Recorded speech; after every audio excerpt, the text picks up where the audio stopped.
We open to Haruka sitting on a beach, with Kiryu soon rising out of the ocean, having caught a fish for dinner. Is it like a L'Oreal advert? Aquaman 3, Yakuza. Yeah, Kazuma Kiryu as Aquaman. That evening, he serves up the fish for the kids to eat, but just before they start, they notice that Uncle Rikia has come to visit, them asking him to play with them, but Kiryu notices something's wrong, and when he asks what's up, Rikia tells him that the boss has been shot. Oh, well, that's not really surprising. I mean, that's probably happened like a million times so far. Shifting over to Yokohama, we see a limo driving around Daigo Dojima, who has since taken on the role of the Tojo clan's 6th chairman, with him getting a phone call about a certain deal, him stating that the Tojo wants no part of it, and that it doesn't matter how many zeros they add to the offer, because he's not budging. I have a feeling he's gonna budge. A Tojo officer in the car asks if the call was about the Okinawa deal, asking if Daigo's sure he can say no, given that the only thing keeping them afloat is payouts from the Hakuho, with the money offered being enough to keep them going for at least another decade, along with giving them a strong ally within the government. Hashtag 1%. Daigo says he's aware of the payout, but because accepting the deal means stealing land which belongs to Kiryu, he's refusing to accept it out of respect for all the 4th chairman has done for the clan. Hey, nice. Yeah, Daigo's the first guy who understands you don't fuck with Kiryu. Thank God someone finally learned that lesson. Daigo then tells his driver to take him to Tojo HQ, cancelling a planned banquet to make sure no one can think of trying to make the Okinawa deal happen behind his back. That was actually a very smart move, I won't lie. Once Daigo gets back to the Tojo HQ, he's told by one of his men that someone arrived earlier and wants to speak with him, Daigo being shocked upon hearing who the guest is, meeting the man in his office who turns out to be Shintaro Kazama, Kiryu's long-dead father figure, alongside a foreign-looking man. You have got to be kidding me. I literally stumbled over my words. I was thinking like, it would be really funny if it was someone like Majima, and they were like, nope. He apologizes for the surprise before throwing a file towards Daigo, which contains the deed to Kiryu's land. Kazama saying he's aware that Daigo had no interest in taking the land himself, so he took the land for him. Oh, how nice of him. Daigo asked why he did that, with Kazama saying they couldn't let the Tojo walk away from that deal. That them saying no is unacceptable. Daigo still refuses in wanting to take part in the deal. Kazama asking if, given the Tojo's current state, could he really refuse? Daigo then rebutting by asking what happens if he does refuse. That's very godfathery to me. Kazama's foreign friend then takes the documents from Daigo, with Kazama then stating that they'll do what must be done. Him then reaching into his breast pocket, with Daigo immediately reaching for his gun before getting shot and stumbling over. Wait, what the fuck? Oh shit. I like to think that Kazama was just going for like a mento.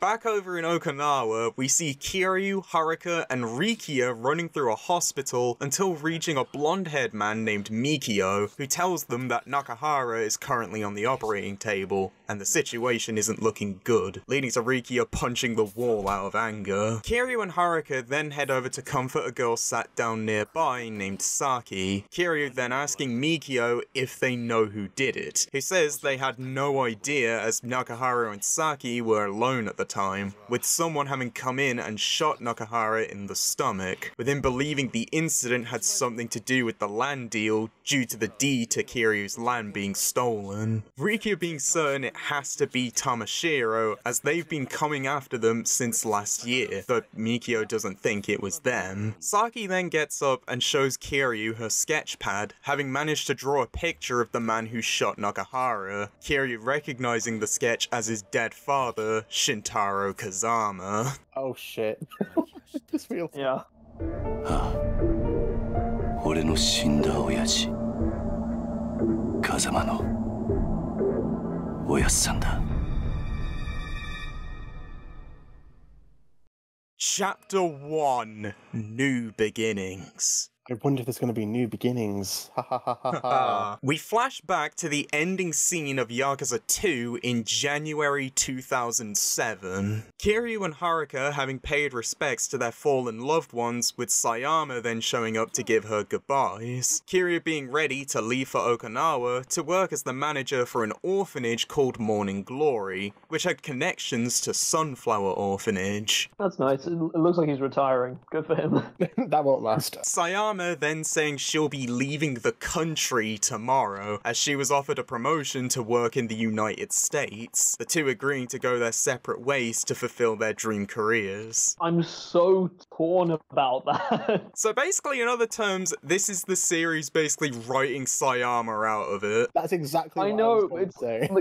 because she's literally been written out, but also she's not dead. She's not dead, and technically they are still leaving the door open for her to come back. It's just she never does. Who knows, maybe she'll come back in infinite wealth. The whole conversation is being watched from a distance by Date and Sudo, commenting how they thought the two would end up together. Yeah, so did the entire fandom. Love the idea of Date just being like, oh, those crazy kids should just get together already. With Date then going for a smoke, Sudo offering his lighter before telling Date to keep it, saying that smoking isn't allowed for members of the Homicide Division, him being scheduled to transfer there next month. Date congratulates him on the promotion, but Sudo is sure it's not cause for celebration, stating that due to the police's incompetence at preventing the Goryu clan's invasion, as well as the Chief of Foreign Affairs turning out to be a Jingweon plant, the police's reputation has hit rock bottom, with the promotions he, Sayama, and everyone else who were involved got effectively being bribes to keep them quiet about what happened. To be fair, I mean, it's hardly the only place that has a low reputation of their police. Sudo also states he's worried about Kamurocho, as the police are planning to back off from Yakuza affairs for the time being, and given Kiryu is leaving, he fears the town will just fall back into the muck again. Date simply telling him that he can rest easy, as he's sure Kiryu has a plan in place, believing that after all he did, he's not gonna let things go to shit again. Well, to be fair, I don't think you can get crazier than the two tigers that showed up. Kiryu and Haruka then head off for Kamurocho, Kiryu telling Sayama that Kazuki and Yuya deserve a goodbye, with there also being someone else he needs to talk to, explaining that Daigo is currently set up to be the next chairman, but given how young he is, he's not sure he has the strength to lead just yet, with him planning to find someone who can support him, saying there's a guy who's been working with the Tojo as long as he has. Sayama picks up who he's talking about, asking if he thinks Daigo has what it takes to tame him. Kiryu saying they both know nobody does. Sayama then wondering if Majima would even consider rejoining the Tojo given its current state. I feel like Majima would, just for shits and giggles. He's insane enough to do that. Kiryu wondering the same thing, but feels that they don't really have any other options, saying he has to find some way of convincing him. Sayama hopes that said convincing won't involve fists, Kiryu replying that they'll find out soon enough, with the two then giving their final goodbyes before going their separate ways. Kiryu then spends what could be his last day in Kamurocho with Haruka, spending time with her whilst also saying goodbye to both Yuya and Kazuki, with him leaving Haruka at Dokimoto's clinic when he heads out to meet with Majima, finding him on the roof of the Millennium Tower. Majima is already aware of Kiryu's plan to leave Kamurocho, with Kiryu telling him he's here to ask Majima to rejoin the Tojo, as someone needs to watch Daigo whilst he's gone, saying that the Majima family is the only thing that can save the Tojo. Majima refuses, saying that living life as a caged-up shelter dog isn't his style, which he's already had to give up to keep his family going via Majima Construction, and now Kiryu's asking him to babysit his protege on top of that. Oh yeah, I completely forgot that Majima has a construction company. Kiryu then explains that watching over Daigo will actually be an opportunity to be free again, as there'll be no shortage of people to fight, with him getting full license to beat up anyone who even so much as thinks of betraying Daigo, saying he's not asking Majima to babysit, he's asking him to run loose, as the more ass he kicks, the better off the Tojo and Daigo will be. I wasn't expecting Kiryu to ask that of anyone, less alone Majima. Majima then laughs before removing his jacket, saying Kiryu knows how he works by now, respecting people based on how strong they are, making him not keen to take orders from a snot-nosed brat, claiming he'll rejoin the Tojo if Kiryu beats him. With Kiryu knowing something like this was going to happen, leading to another fight between the dragon and the mad dog. I feel like Majima is just the Wario of this game. The series, more like. こうやって向かい合うのも久々やな。せやけど手加減はなしやで。ああ。行くで。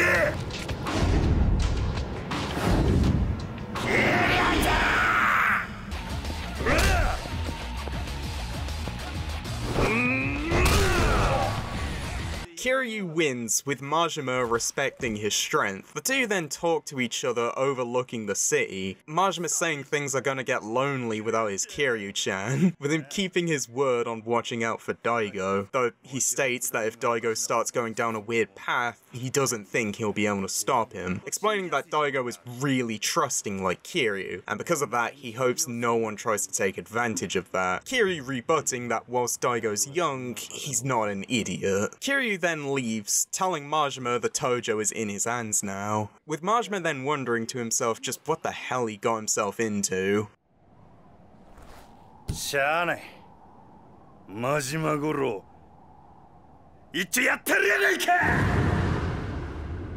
はあ、めんどくさ。せやけど、桐生ちゃんとの約束やし、しゃあないな。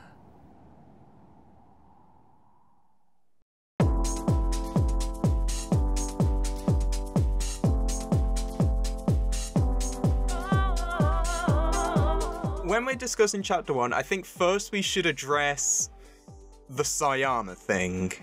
Oh, yeah. Now, take this with a grain of salt, because I'm not 100% sure how true this is, but apparently there were two main reasons why Sayama was basically written out of the series. The first of these was that apparently Yakuza 3's writing team just had no idea what to actually do with her after the events of Yakuza 2. And then the second reason is that apparently Sayama's original voice actress was just a really toxic person to work with, and because of that the team just didn't want to deal with her anymore. You could just recast her. They did end up recasting her, I think, in the remake of Yakuza 2, and I think she was actually one of the few recasts where it wasn't a case of them just wanting to bring in like new film actors. I understand the reasoning, but I don't agree with the method. I think that's kind of lame, I'm not gonna lie, because like for people who like the character, I think it's kind of, you could have done something surely. And if the person who voices her is toxic, then fair enough, but like, I don't know, I think there was ways they could have worked around it, but like, I understand why they took the easy way out, because it seems a bit complicated. The thing is that like, I liked her because she was a realistic love interest for Kiryu, and to see that literally just, well, not literally, but see that go up in flames is just disappointing. It's kind of like in 3, they're kind of trying to backstep it by saying, oh no, they weren't love interests, they were just friends. Yeah. No, we're not buying that. No, I'm afraid not. I guess other than that little bump in the road, how do you feel about, I guess, both the opening and Chapter 1? I feel like for Chapter 1, it seems like everyone's kind of like splitting up. It's like the Season 4 of Stranger Things, like everyone's just kind of off in their own directions. I'd say Chapter 1 is more just like an epilogue for Yakuza 2 than like the actual start of the game. Yeah, I agree. I will say, I think the opening is fairly interesting, though it does arguably bring up the criticism that if you have to show off something that happens later in like the intro, that kind of gives the impression you didn't have much faith in your intro. Yeah. I'd still say it's intriguing though, with like Kazama seemingly coming back from the dead. I'm too scared to make a prediction this time around. Oh, really? Yeah, because I'm worried that I'm actually going to be wrong for once. Oh. Chapter 2, The Ryudo Encounter. I wonder if he's going to encounter Ryudo. Oh, he's stealing your jokes. I was gonna make a Pokemon joke like a wild Ryudo appeared. Huh?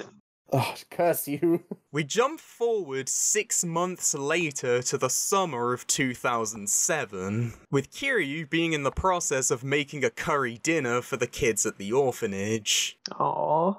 That's nice. After serving it up, they find that one of the kids, Izumi, hasn't come to dinner, with Kiryu deciding to head out to find her, telling the other kids they can start without him. He finds her sat down on the beach, and after some prying, she asks if not having parents is a bad thing, elaborating that since Bring Your Parents to School Day is coming up, the other kids starting asking her what she's going to do due to her parents being dead. Oh. That is definitely a point to make. Okay. Sorry, that was like the weirdest way I could have said that. She says she doesn't want Kiryu to pretend to be her father, but just wants to know why nobody makes fun of the kids whose parents can't come because they're too busy, asking why she can't have a real family like everyone else. Kiryu then tells Izumi she does have a real family, with him, Haruka, and all the other kids at Morning Glory, telling her that having a real mom or dad isn't what matters, instead being that you're surrounded by people who love you for who you are. And because she means the world to them, that's enough to make them a family, with him also suggesting that the kids probably didn't mean to be cruel, instead being down to how them having parents their whole lives, meaning they don't realise how lonely an orphan's life is. This is so heavy, I can't even make any jokes. Yeah. Kiryu then tells her that during his own life as an orphan, the idea of not having a real family never crossed his mind, due to viewing Kazama as his father and the other kids as his siblings, and that her family in Morning Glory is just as real as any of the other school kids' families. Telling her that if the kids ever try to say she doesn't have one, to tell them she's not alone, that she has 9 people in her family. Izumi tells him through tears she'll keep trying, with Kiryu saying that he knows he'll never replace Izumi's biological dad, but she's been like a daughter to him the moment she walked in. Haruka then comes down to the beach to cheer her up, with the 3 then heading back to the orphanage, with it turning out none of the kids started eating, claiming they couldn't without Izumi, before asking them to quickly sit down as they're starving, the family then enjoying their curry.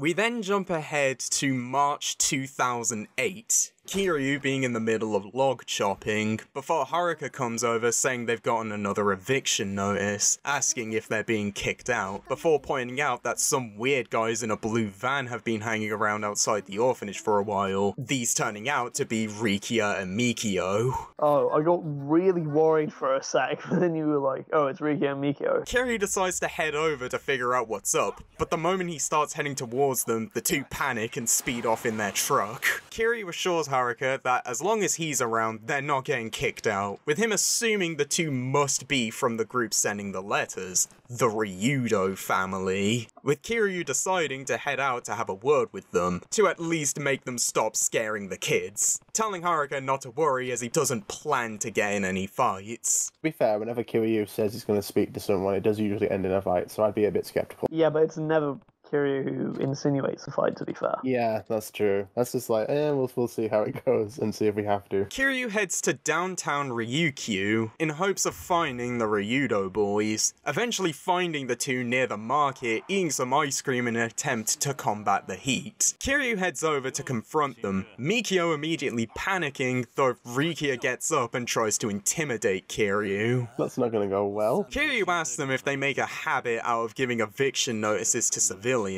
Rikia then commenting he's never seen a civilian with the kind of ink on Kiryu's back, though he tells the Ryudo boys to stop scaring his kids and that he never wants to see their faces again. Rikia then gets up in Kiryu's face, telling him there's no one they hate more than arrogant outsiders like him, and to get the hell out of Okinawa. Kiryu asks if that's the reason they're trying to kick him out, with Rikia stating the only way he'll find out is to ask their boss, with Kiryu immediately heading out to find the Ryudo family office for a chat.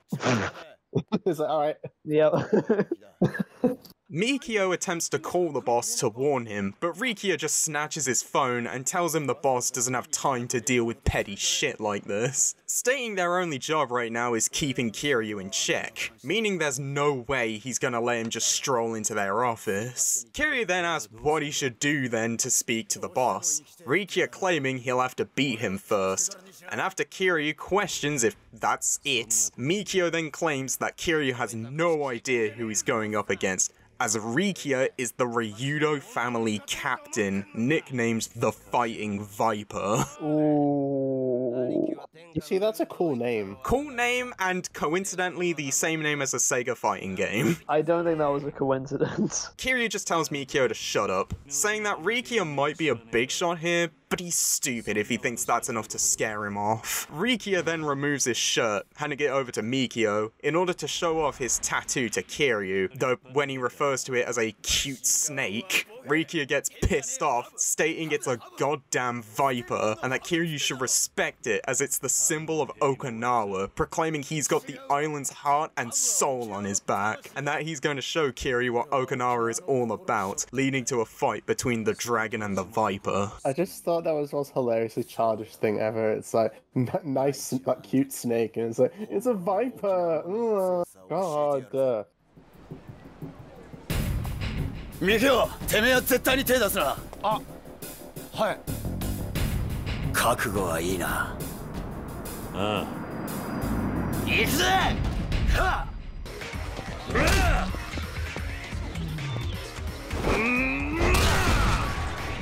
Kiryu defeats Rikia, with him then telling the Ryudo boys that he may be old and from the mainland, but he still hits really hard, with Rikia agreeing to fulfill the promise to take Kiryu to the family office. Rikia sends off Mikio to inform the boss about the visit, though before he guides him there, Kiryu asks a question about Rikia's tattoo, namely, why did he leave the viper's eyes blank? Oh. Rikia explaining that the artist died before he finished it, and because he wasn't confident enough that another artist could do the tattoo justice or truly capture the spirit of Okinawa, he just left it that way. With Kiryu saying the world's a big place and maybe he'll find someone someday who can finish his tattoo. Rikia then guides Kiryu to the office, along the way getting stopped by some of the market workers, who appear to be incredibly friendly with the Ryudo. That's a nice change of pace.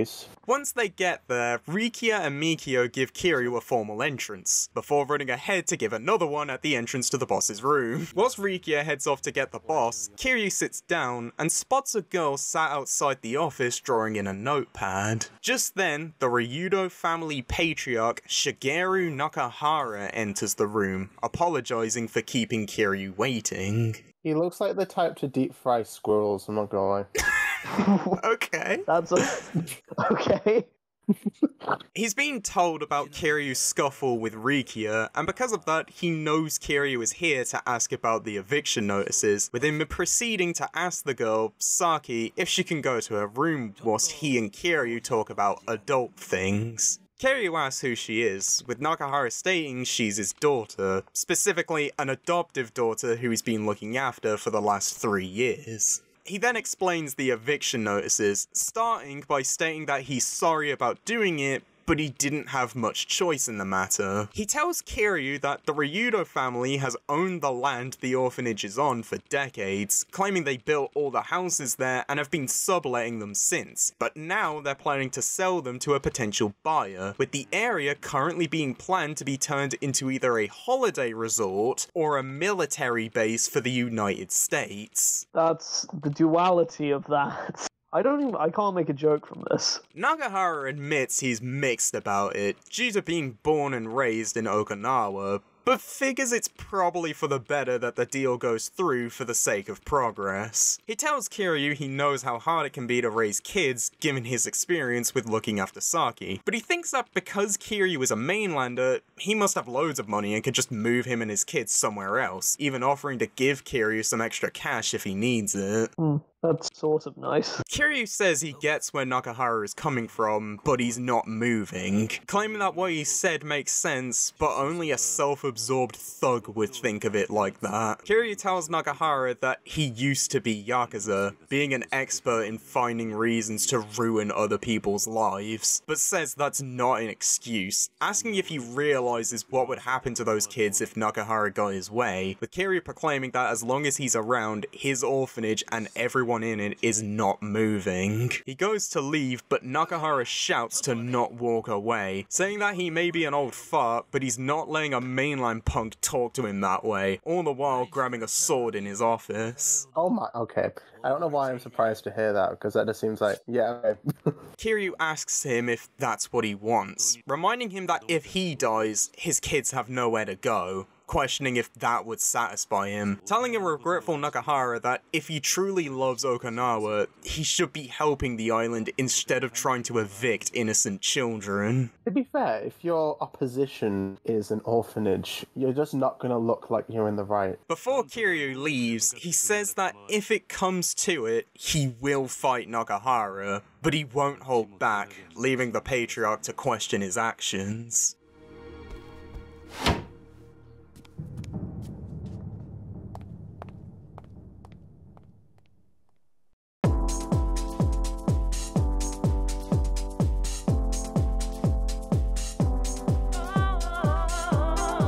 That was an interesting chapter, I won't lie. Right, I think I should mention the orphanage thing, because this is one of those things where it kind of hits differently in Japan. Because, like, over here, I want to say in most Western places, people are just, like, naturally sympathetic to orphans. Like, that's a fairly normal thing. In Japan, though, because it's a culture that heavily prioritizes the idea of, like, building and raising a family, being an orphan is considered, like, you are inherently a lesser person because you don't have a family. Oh. Basically, that's the reason why so many of the characters are orphans, and also why the scene with Kiryu telling Izumi you have a family with the people in the orphanage was like a very big thing. Okay, that makes sense now. It's just strange to blame the orphans for that. Like, I highly doubt it's their fault. It's just one of those weird cultural things that Japan's had, like, issues with for years. Admittedly, I don't know what it's like now, but especially back then, it was, like, really bad. Well, that doesn't sound particularly fun. But yeah, so how do you feel about, like, the Ryudo family so far? We haven't seen much of them, but I do find them kind of interesting. Not a big fan of Nakahara, though. The fact that he was just like, yeah, you're raising kids is hard, but I'm sure you can just, like, leave Okinawa. It just radiates the image of, why don't you just buy a house? Don't be poor, just work hard. God. Yeah, get a job. You're from Tokyo, you must be minted.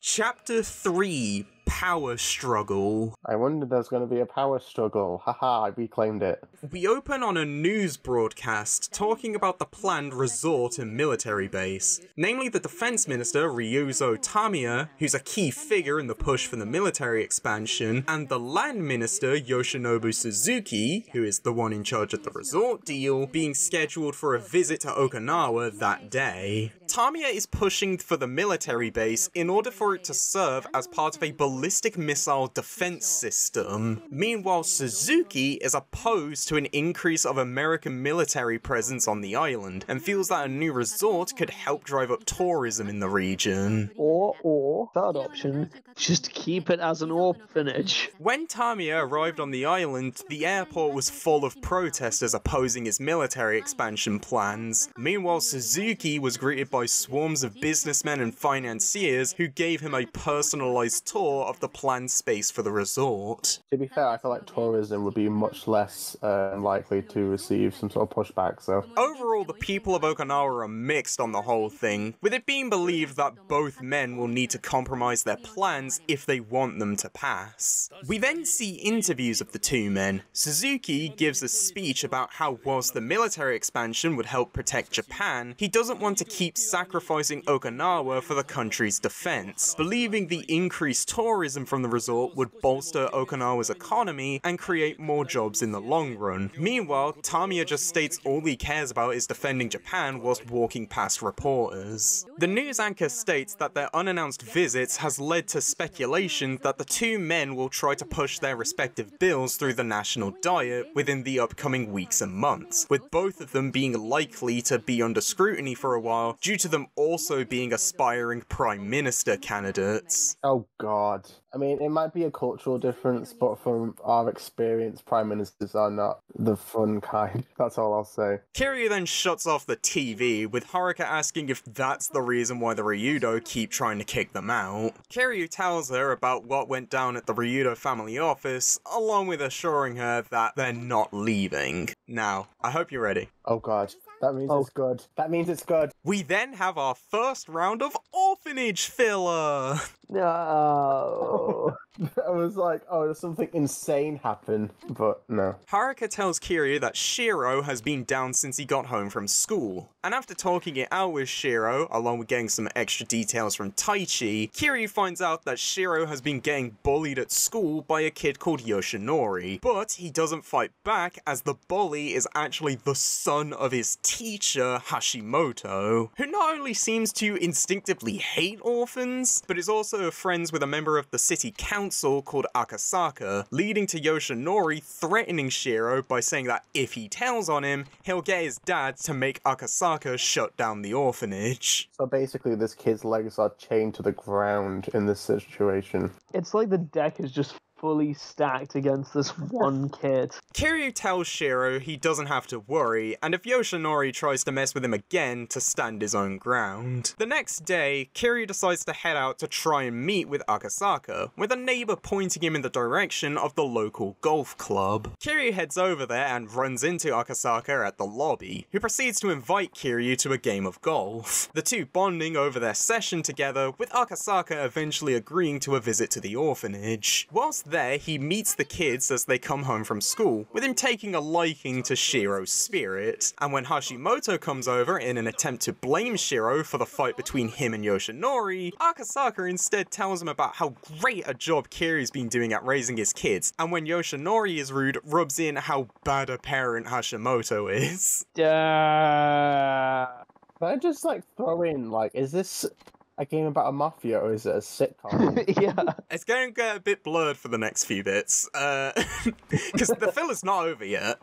Go on. After that's over, Kiryu ends up having to call a family meeting when money ends up disappearing from Ayako's bag in order to figure out who took it, though this just ends up leading to all the kids becoming distrustful and blaming each other for stealing the money. After he calls off the meeting, he catches Eri fiddling with Ayako's bag, and after speaking with her, finds out she was the one who took the money. Was this a plot line in My Wife and Kids? I could have sworn.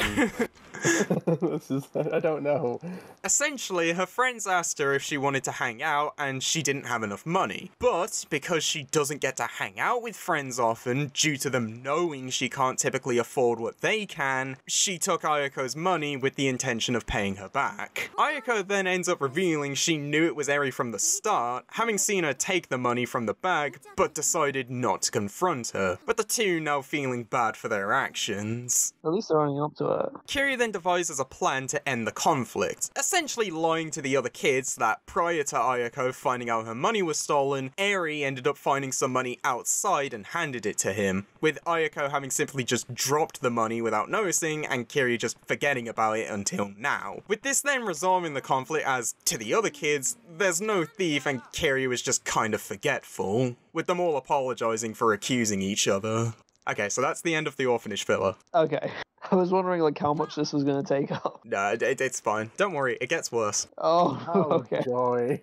Anyway, after that, Taichi tells Kiryu he spotted Rikia hanging around the orphanage again, with Kiryu saying he'll go outside to check, informing Haruka that if he's not back by then, the kids can start dinner without him. Initially, when he checks outside, there's no one in sight. But but when Kiryu goes to head back in, Rikia calls out to him, though he says he's not here about the eviction notices. Instead, he's here to ask Anarchy a favor. He explains that 2 nights ago, Saki disappeared, and they have no idea where she's gone, with the men searching the streets coming up empty-handed. Oh dear. He also states that they can't go to the police about it, as Saki is actually the daughter of a man Nakahara used to do business with, and because he never officially adopted her, the police would just send her back to her biological parents, and given her dad was a physically abusive, alcoholic gambling addict, and her mother would rather sleep around than even so much as acknowledge Saki, that's not a good thing. Oh, okay. In the first half, I was like, what the fuck? And then the second half, I was like, oh, okay, fair enough. Yeah. He explains that 3 years back, they went out to collect on her dad's gambling debt, with the boss going over to the house, only to find the man had hung himself in the living room with Saki still holding onto his leg, her mother being nowhere in sight. Oh my god. Jesus Christ. Which is what led to Nakahara taking her in, Rikia saying it just wasn't in him to leave Saki like that. And whilst he complained about how hard parenting was at first, he treated her as his own flesh and blood. However, word has spread that her mom is back in town and wants to take Saki back, though it's unknown why, with Rikia believing she wants to use her as a personal maid, which is why Nakahara was keeping Saki in the family office in an attempt to hide her. Kiryu then asks why Saki can't just call him, Rikia explaining that she's mute, a doctor telling them that it's a mental block she likely develops due to the trauma from watching her dad kill himself right in front of her, which in turn is why she has the sketchbook. Fair enough.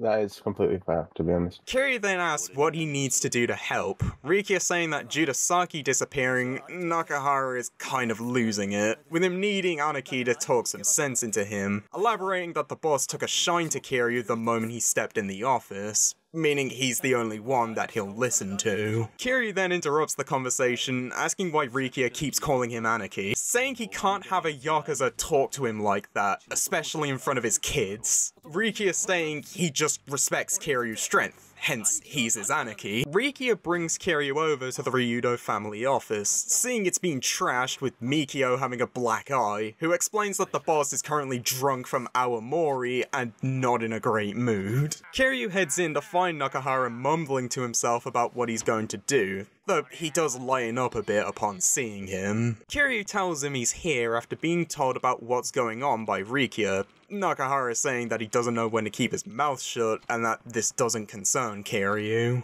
He tells Kiryu that he can't look for Saki, as he's adamant that she ran away because she doesn't want to live with him, and when Kiryu says that he could still potentially find her as she likely only left to see her mom again, Nakahara just takes that as meaning she either doesn't want to be with him or would rather be with her mom, believing a Yakuza like him doesn't have any business taking care of kids in the first place. This is so hard to make jokes about. I just feel sad. Yeah, this has been like really depressing. I just feel sad. I'm just like sat, just like looking around, just like, oh, what do I say to this? Kiryu then tells Nakahara that all kids need is someone who genuinely cares for them, regardless of their background, telling him about his own story of being an orphan raised by a Yakuza, a man who he will always view as his only father. He's sure Saki loves Nakahara, but it's natural that she'd miss her mom as she's still a kid. Despite this, Nakahara still refuses to look for her, failing to see a reason why she'd want to come back to a thug like him instead of her actual parents. Kiryu then gets up, stating he's going to find Saki himself, proclaiming he'll help her just like Nakahara did 3 years prior, leading to Nakahara questioning if this is just Kiryu's attempt to make him change his mind about the land, though Kiryu assures him that he just wants Saki to get home safe, and that the land has nothing to do with this, saying that conversation can wait, but Saki is all that matters right now, him then setting out with Rikia to track her down. Like, this is like, I thought this was going to be a Yakuza game, not like, I didn't think it'd be that heavy. Once outside, Kiryu and Rikia discuss where to look. They've already combed the area and no one's seen her, plus they don't know where her mom lives. But the only place they haven't looked being a red light district called Hatsumachi, as they figured there's no way a kid would go there, along with the place also being turfed to a rival group called the Tamashiro family. Though this just ends up convincing Kiryu they should check it out. I'm not gonna lie, it's feeling less like My Wife and Kids and more like Shameless. The two running into one of the market workers who says they saw Saki by the convenience store with a woman they've never seen before. The two head for the store, but when they get there, a group of Tamashiro thugs spot them, with them accusing Kiryu of being Yakuza due to his general appearance and the fact he's hanging out with the Ryudo family captain, asking if they're here for the brat before challenging them to a fight for invading their territory. After beating them up, one of the grunts says they didn't kidnap Saki, rather her mother just brought her to the Tamashiro family office, as she's been sleeping with their patriarch. There's so many layers to this. We're only on chapter 3. We've not even caught up to the flashback in the opening yet. Kiryu then decides to head over to the office despite some hesitancy from Rikia. Before they head into Wreck House, Kiryu spots Saki's sketchbook on the ground just outside the door, getting a glance at one of the drawings. He tells Rikia that she must be inside and requests he run back to bring Nakahara. In the meantime, Kiryu enters the office and asks some thugs where Saki is, who tell him the brat is in the boss's room, with Kiryu proceeding to take on the Tamashiro family to reach the boss. 通らせてもらうぜ。大した自信だね。遠慮はいらねえ。ぶっ殺してやるや。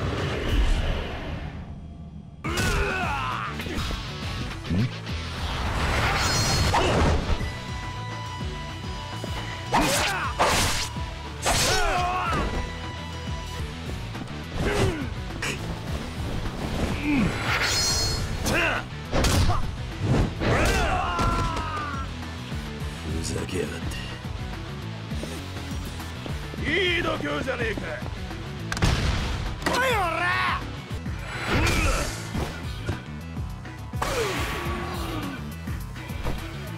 Eventually, Kiryu gets to the office where he finds Saki, her mother, and Tetsuo Tamashiro, the Tamashiro family's patriarch, who believes Kiryu is new muscle for the Ryudo family and is impressed by him managing to take out his family single-handedly. He looks like a Pokemon villain. He looks like he just came straight out of Fashion Week.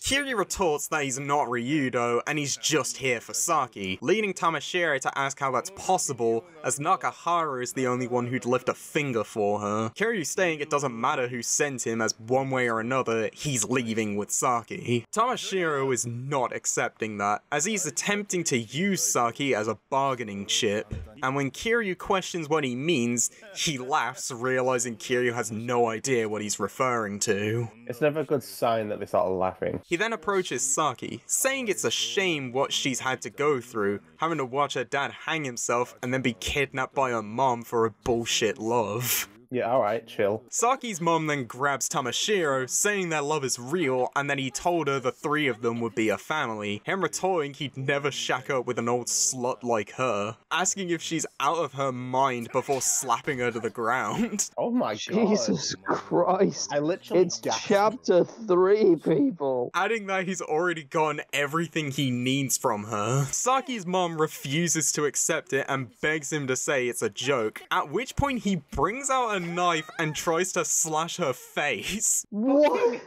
Though he barely misses, joking that she could have used the facelift. There's like nothing, you think it can't get worse, and then it just gets so much worse. Tamashiro then turns his attention back to Kiryu, proclaiming that once he's through with him, he'll send Nakahara a package of his fingers. When did this turn into like Dateline or something? This is just horrible.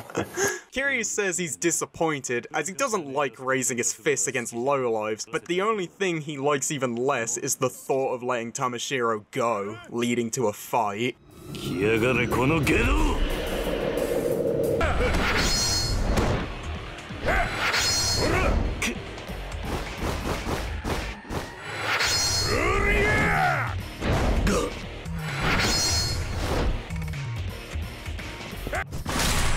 Tamashiro starts to panic, asking what a guy like Kiryu is doing in Okinawa before passing out. Just then, Nakahara and Rikia enter the room, with Kiryu telling Saki that Nakahara's been worried sick ever since she disappeared, as he was convinced she ran off to live with her mom, with him telling her she has a choice of who to stay with. Though Saki's mom makes the choice for her, as she blames Saki for ruining her life, that the moment she was born everything was always about her, and if Nakahara wants her to weigh him down, he can keep her before storming off. Jesus Christ. Nakahara is in disbelief she'd say all that in front of Saki, saying she'll have it rough with her. Kiryu says she'll be fine, asking Nakahara to look in Saki's sketchbook, with him finding a sketch of himself with the message, "Thank you for protecting me." Kiryu telling him that's his answer and that Saki is his daughter now, leading to Nakahara to start tearing up before hugging his child. This is all the same chapter as the orphan filler, right? Like, this is all happening. Jesus.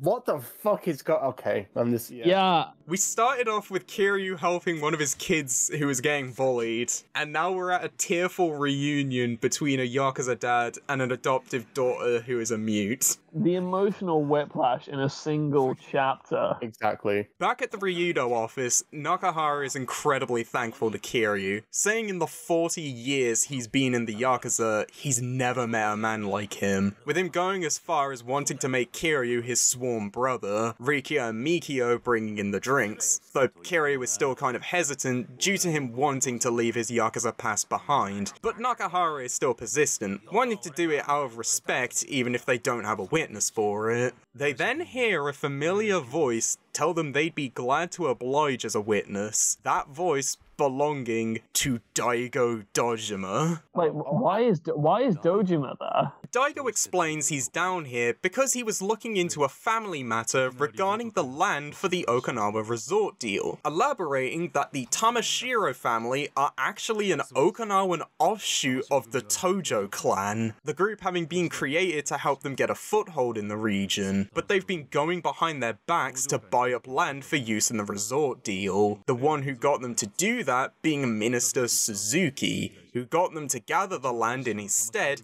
as his plan can't go forward without a certain amount of land to build it on. Oh, okay, I see. Kiryu then questions why any of that would require Daigo to come down, who answers that the Tamashiro have been using questionable methods to get the land, in some cases resorting to just stealing the deeds from the landowners, with their kidnapping of Saki being a failed attempt at taking the deed to Kiryu's land from Nakahara.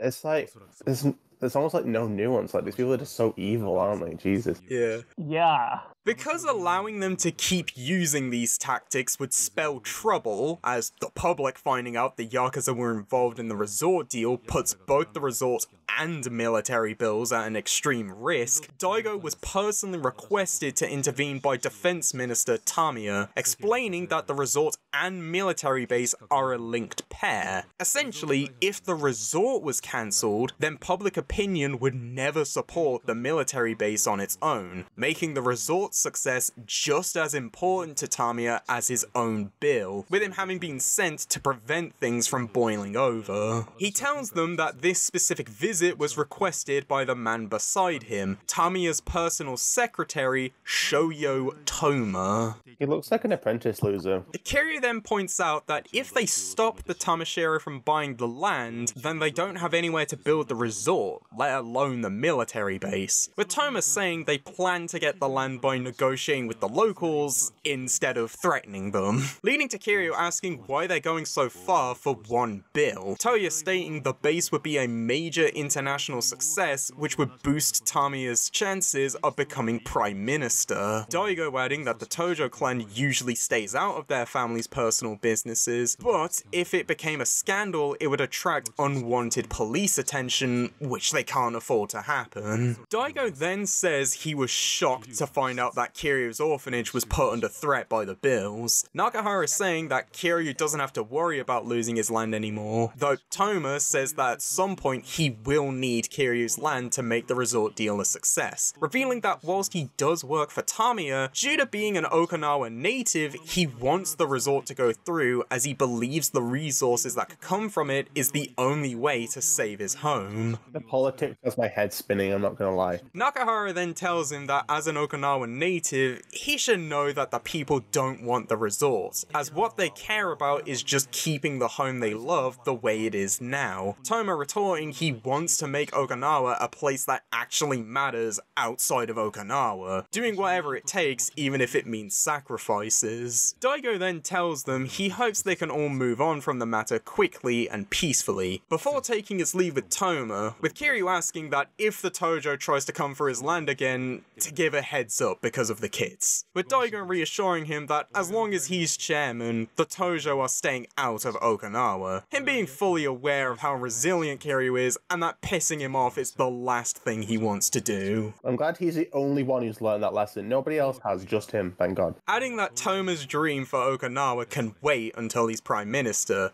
and by then Kiryu will be an old man, and the kids will be around the same age Daigo is now. Kiryu jokes that he still won't be a pushover, Daigo being sure he won't be, before giving his goodbyes to the 4th chairman. After the two leave, Nakahara asks if Daigo calling Kiryu 4th chairman meant 4th chairman of the Tojo, with him being left starstruck the moment he realizes he's been talking to and became sworn brothers with the legendary Dragon of Dojima. まあ、今度から喧嘩を売るときは、ちゃんと相手のことを調べてからにするんだな、兄弟。はあ、なんかとんでもねえやつと杯交わしちまったぜ。まあ、そんなこともあるさ。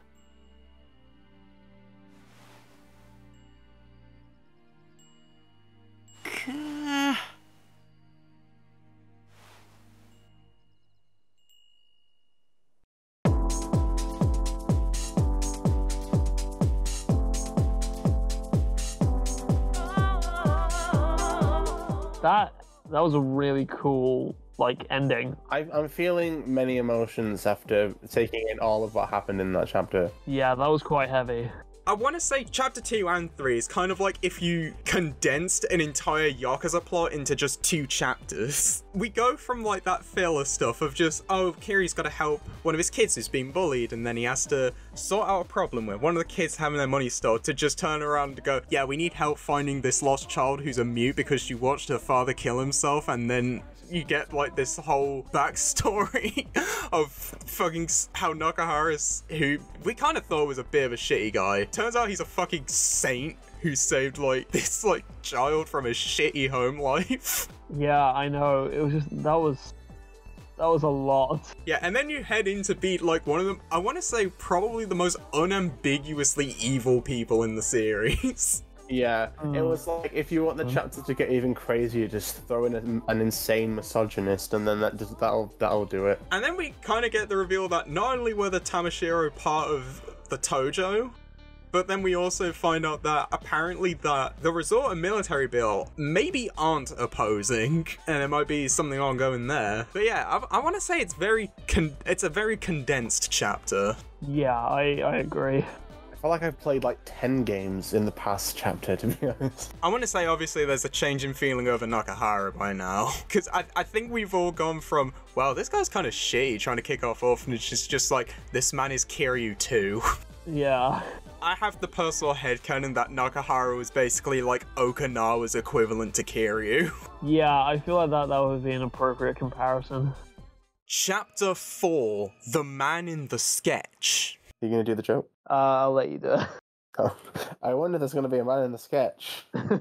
We jump forward 1 year to March 2009, finally circling back to the intro, with Kiryu looking at the sketch of Nakahara's shooter, with him then getting a phone call from Kashiwagi. who tells him that 1 hour ago, Daigo was shot in his office, but the only thing the Tojo knows for sure is that the man who shot him was a dead ringer for Kazama, adding that he'll call again if any more details come up. Kiryu tells the group what happened to Daigo, and that they were seemingly shot by the same person. A doctor then steps out of the room where they're treating Nakahara, who tells them they've done what they can to stabilize his condition, but he's not sure if he'll pull through, since he took 3 gunshots at point blank range. Oh Jesus, I thought it was just one. But luckily, the bullets all narrowly missed his vital organs. The doctor reckons his chances are 50-50, though since he managed to call an ambulance on his own despite getting shot multiple times, he reckons Nakahara's not ready to leave them yet. Oh my god, imagine getting shot 3 times and then calling your own ambulance, so that's a power move. That night, Kiryu sits by himself at the beach, with Haruka heading over to join him as the other kids have all gone to sleep.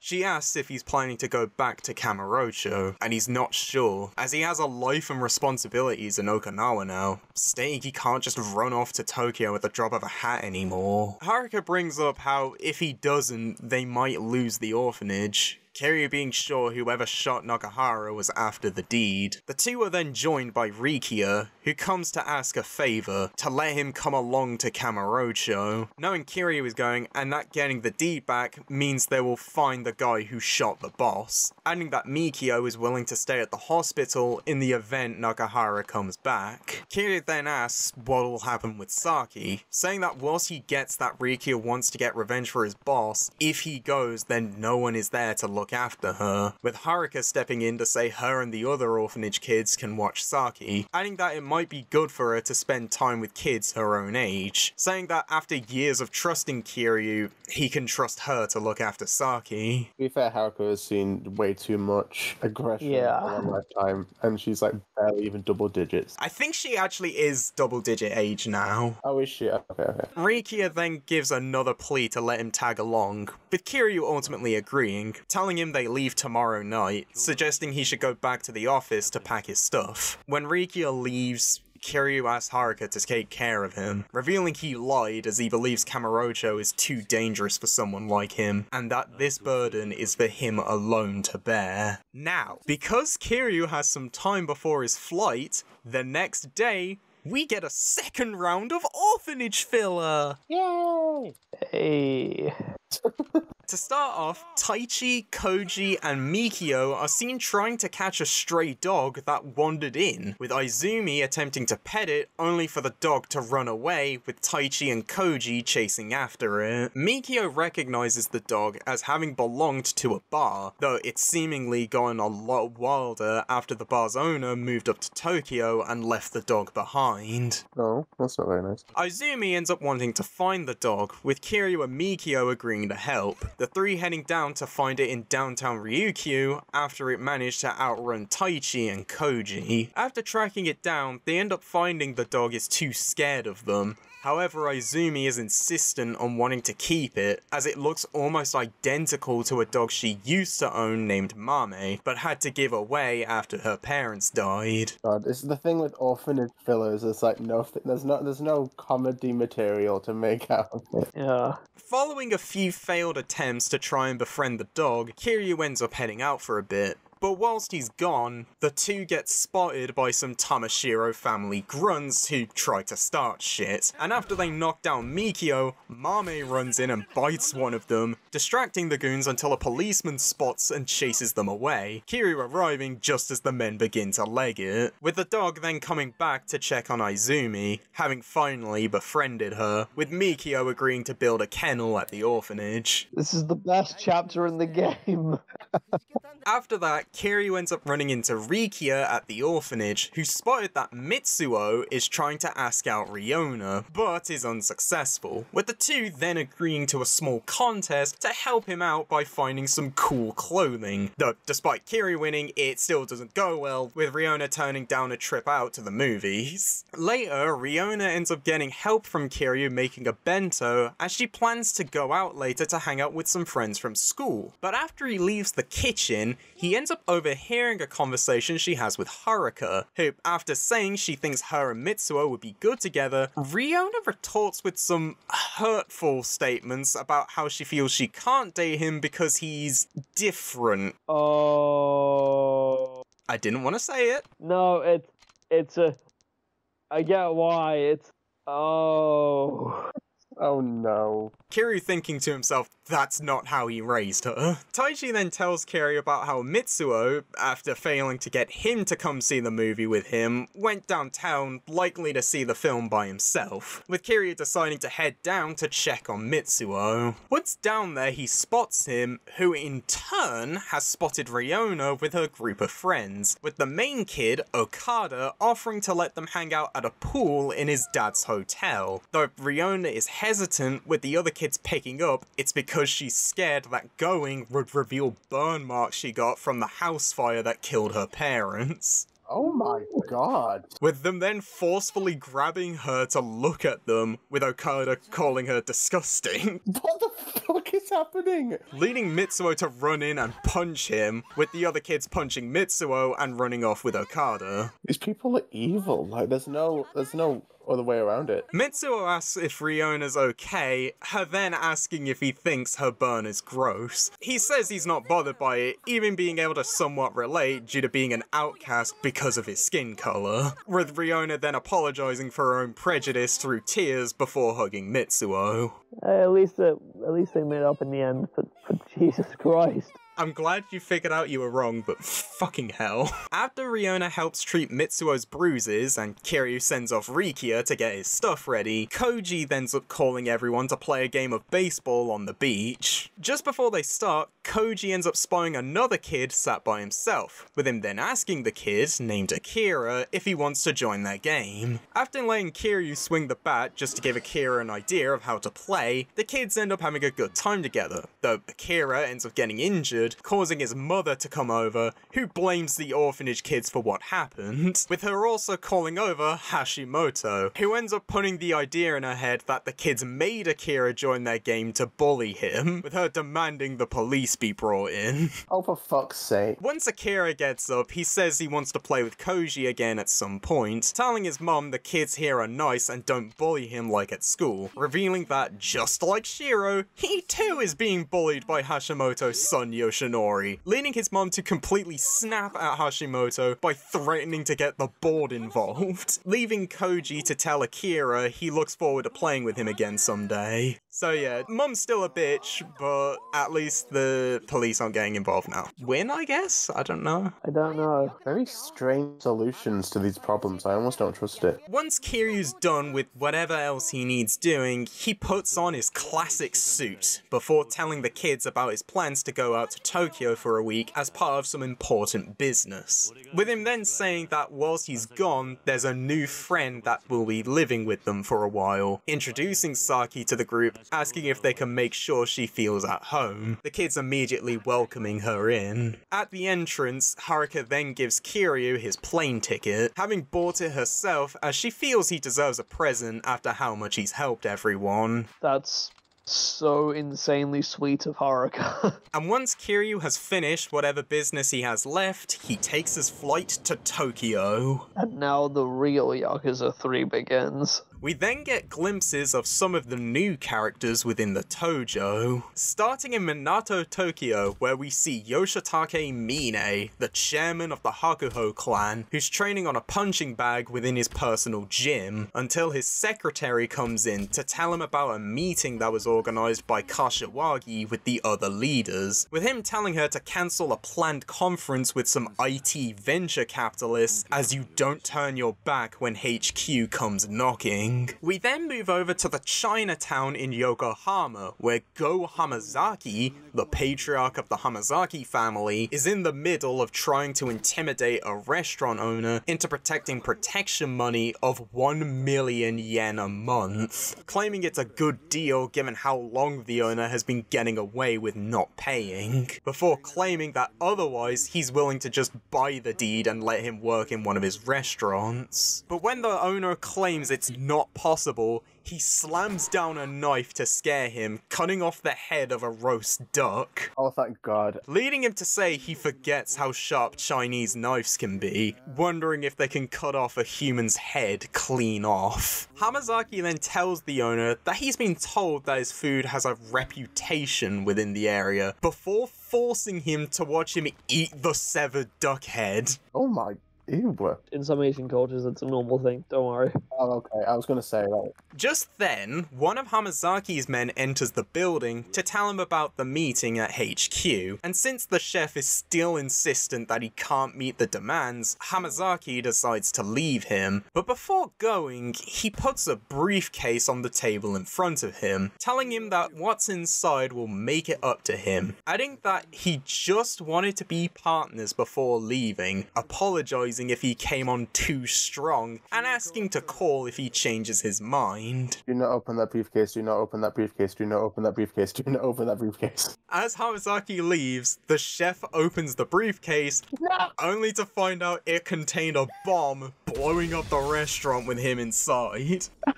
I was right about that. After that, we shift over to a Yakuza family office in Kamurocho, with sexual noises being heard in the back room. One of the men wondering how the boss handles women that size. Another claiming that as long as they've got meat on their bones, the boss is happy. I'm just gonna let that one go. They then get a phone call, answering as Nishikiyama Industries. You've got to be kidding me. The call turning out to be the meeting at Tojo HQ. As soon as he hangs up, they hear the noises have stopped, with them all lining up outside the door and praising a job well done to Tsuyoshi Kanda, the third patriarch of the Nishikiyama family, handing him a towel and lighting a cigarette as he walks past them. Why do they keep getting worse and worse people to run that family, honestly? I think they do it out of spite. Kanda asks them what time it's at, proceeding to slap one of them when they don't register he's talking about the meeting, claiming he might be horny as hell, but he's not deaf. What? The man immediately apologizes and says the meeting is at 7. Kanda then walking down the line, slapping all of them while shouting at them for not telling him immediately, the men then all thanking him. Kanda proclaims he's going to be top of the world. He then tells 2 of them to gather up as many people as they can tonight, another to call Hasebe to take over that club, and the last 2 to call Mine and tell him to bring 1 billion in cash. Kanda states that the war is finally starting, telling them no getting caught with their pants down before leaving. Knowing what we know about Kanda, that phrase can mean a completely different thing. Yeah, that's true. We shift back to Mine, who's on his phone whilst driving, asking what Kanda plans to do with his money. Kanda saying he needs it for a war to decide who is taking over the Tojo. Mine then points out that the 6th chairman isn't dead, and that Kanda's plan is a bit premature, with Kanda just telling him to shut up and give him the money. Mine agrees to hand over the cash, though after hanging up he calls him an asshole. Finally, we come back to Kiryu, who's just arrived in Kamurocho, saying to himself it's no different than the day he left it, though he soon hears a woman crying for help, seeing a group of them running out of stardust, one trying to confront a Yakuza-looking man, telling them to get out as the club's booked, which immediately attracts Kiryu's attention. Inside, he sees a group of Yakuza trying to buy out the club, but are being turned away by Yuya and Kazuki. The Yakuza's leader asks Kiryu to leave, claiming he and the Stardust hosts are just having a friendly chit chit-chat, revealing himself to be Hasebe, the Nishikiyama family captain, throwing in that they're the group who currently run the city. I'm sorry, what? He then tries to threaten that he's playing nice right now, and Kiryu doesn't want to see what happens when they don't, refusing to answer when he asks why they even need the club. He then returns to his business deal, 300 million yen in order to use the club for 1 month, but Kazuki refuses as he knows Hasebe wants to use the club as a base for a war against the Kazama family. It's an odd choice. The Nishiki family have really fallen. Hasebe calls Kazuki smart, but not smart enough to accept their offer, with more Nishiki family men entering the club, with him then giving Kiryu one last chance to leave, though he tells Hasebe he can't leave until he makes them tell him what the Nishiki family is up to. それやったらうちらに喧嘩売ったんは4代目藩の方いうことになりますが。ああ、それで構わないぜ。そういうことや。ほら、手加減はいらん。ここにいる全員殺してるや。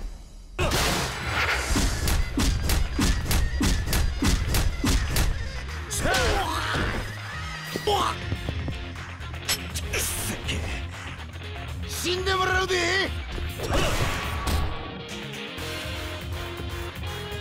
After Kiryu wins, he asks them what their plans are, Hasebe telling him that a plan is in motion. 柏木のおっさん、殺されるで。何？戦争は始まったんじゃ。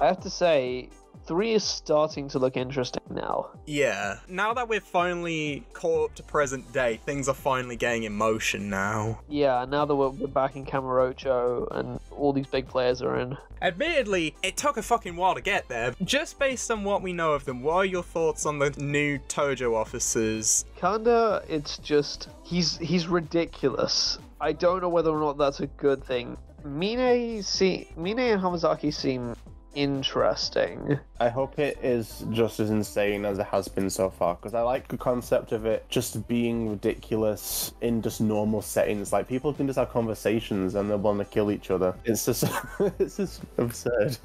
Chapter 5, The Curtain Rises. I wonder if The curtain's gonna rise. You stole it right out of my mouth.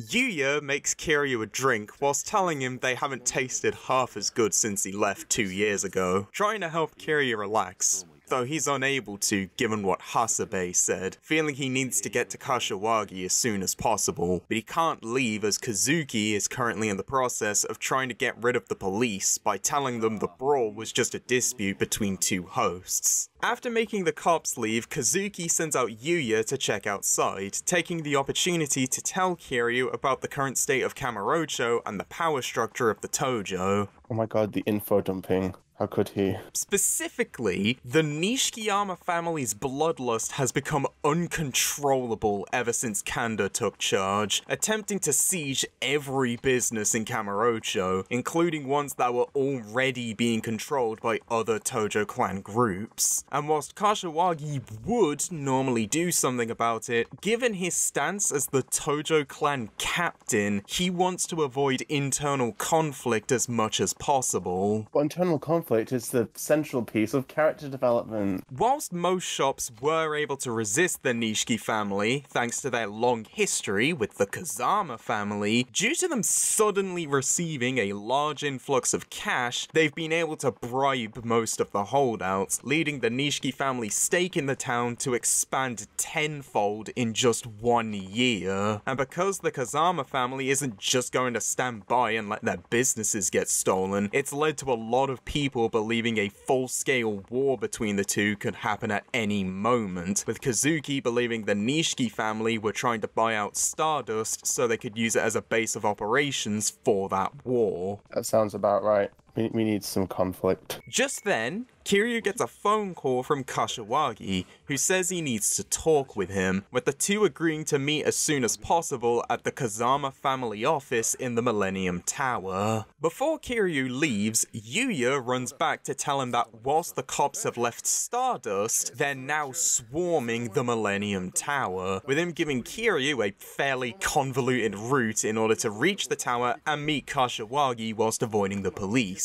With Kazuki also warning Kiryu there's been some shady looking people around town recently, namely men in black suits with sunglasses who are apparently foreigners that are trying to track down Daigo, meaning they might be related to his shooting and someone has a high interest in finding him. Maybe they're looking for aliens. Just a thought. Kiryu believing it might be due to them trying to find out if he's even still alive, Kazuki adding that Daigo's death would be welcoming news to any Tojo chairman hopefuls. Kiryu follows the long route to the tower, but when he enters a back alley, he finds himself cornered by the mysterious foreigners, one of them being the man we saw working with the Kazama lookalike in the intro. And when they don't answer Kiryu's questions, he picks up they're here for a fight. Well, I feel like you kind of had that coming if you're going to go purposefully into a dark alley.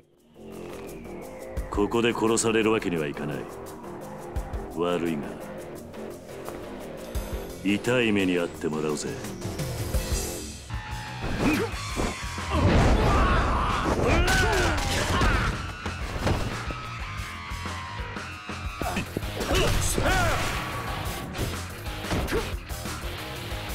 After their battle, Kiryu asks the group who hired them, but the group's leader just points a gun at Kiryu. Yep, sounds about right. However, they soon run off when they hear police sirens, with Kiryu deciding to leave them for now to meet Kashiwagi. Oh yeah, the police sirens are what scared him off, not the fact that Kiryu can defend himself from like hundreds and hundreds of people. Once Kiryu arrives at the office, Kashiwagi gets straight to the point and talks to Kiryu about why he called him here, the events of the Tojo HQ meeting. We then flash back to the meeting, starting with Kashiwagi suggesting a plan to bring back Kiryu as an acting chairman whilst Daigo is incapacitated, as they need someone who can unify the clan and lead them in the event they end up needing to find a suitable pick for a 7th chairman. Mine agrees to this, believing that asking Kiryu to come back makes the most sense currently, telling Kashiwagi that due to his sworn oath with the 6th chairman, he would normally suggest to just wait for Daigo's return, but given the Omi Alliance is breathing down their necks, they need someone who can properly lead them until Daigo can come back. Especially someone that they fear profusely, which is Kiryu. Kanda, however, calls them cowards, shouting that this is about honor, not sitting on their ass, claiming all the stocks must have melted Mine's brain, with Hamazaki agreeing by stating that as Yakuza, the only thing they should be thinking about is getting revenge for their potentially dying chairman. If The Last of Us taught us anything, it's that revenge is not the answer. We must sit round the campfire, sing Kumbaya. I'm pretty sure The Last of Us's revenge is absolutely the answer. Until it's not at the end. He then points out that the only thing they even know about the shooting was that the guy who did it looks like Kazama, with him feeling the best course of action is to find the guy who shot the chairman to figure out who the people coming after them even are, suggesting discussion of bringing back Kiryu should be handled afterwards. However, Mine flatly disagrees with him, stating that they should focus on solidifying the clan, believing that if they don't bring Kiryu in, they risk the entire Tojo crumbling due to them having no solid leader to follow. Kanda then asks the others if they're in love with the guy due to how much they talk about him, claiming that if they want him so bad, he'll bring his head on a silver platter, adding there's no way in hell the Nishikiyama family would accept taking orders from Kiryu after what he did to their last two patriarchs, claiming the family has a hard stance on the matter. Yeah, it does seem a bit insensitive at the very least. Hamazaki chiming in by saying that Kanda's hard stance is what sent him to jail while all that was happening. Kanda claims his family is ready to kill Kiryu on the spot, saying he has got half the mind to be the next chairman himself before declaring Kiryu an enemy of the Tojo clan. Hamazaki then tells him that he can kill Kiryu if he wants, but he won't accept the Nishiki family running the Tojo. Kashiwagi then trying to end the discussion by claiming now isn't a time for a succession talk. Hamazaki then claiming he's the one pining for Kiryu to come back, explaining he doesn't want him either, as if Kiryu comes back, he might just end up sticking around and become the 7th chairman, nudging Mine that they can't let that slide. Classic mean girl behavior, isn't it? Classic Yakuza mean girl. Hamazaki then wonders what the mute mutt thinks of all this, revealing that Majima has been in the meeting this whole time not saying a word. When asked for his thoughts, Majima just calls them all morons before getting up to leave, claiming he doesn't really give a shit what happens, telling them they can either go on a wild goose chase for Kazama's ghost or get their skulls cracked open by Kiryu. Though before he leaves, he tells the other officers that they can fight each other all they want, but if they even consider coming after him, he'll make sure Kazama isn't the only ghost in town. And after leaving the meeting, talks to himself by saying a storm is coming for Kiryu. Back at the Kazama office, Kashiwagi tells Kiryu to be wary as some of the families likely know he's in town by now, saying he'll do what he can to keep tabs on Kanda and hopefully track down the shooter, with Kiryu then handing over the sketch and explaining that the same man shot Nakahara in Okinawa. Kashiwagi believes that this means the attacks were most likely linked to Daigo's involvement in the Okinawa deal, revealing that after Daigo stepped out from helping the government gather the land, another party has been scooping it up behind the scenes, with Kiryu's addition that the man stole the deed to his land after shooting Nakahara, making it more likely. Just getting on that property ladder, you know? Kashiwagi mentions how Daigo, despite constantly refusing the deal, was always told by Minister Suzuki how much cash he was willing to give them for acquiring the land needed for the resort, with Daigo always turning it down to protect Kiryu's orphanage. Kashiwagi adds that Daigo is currently safe in a hospital, though to avoid the risk of Kiryu being followed, he doesn't tell him which one. That's fair. Saying he'll just have to trust him for now, and that Daigo is currently balancing on a knife's edge, with his progress over the next week determining how he'll turn out. Kashiwagi then brings up an odd factor about the shootings. If Nakahara was shot at 4, and Daigo was shot at 6:30, that means the shooter was able to attack the two in the same amount of time as a flight from Okinawa to Tokyo, meaning he wouldn't have had enough time to reach Tojo HQ from the airport. I was gonna say, so it has to be 2 different people then? Yeah.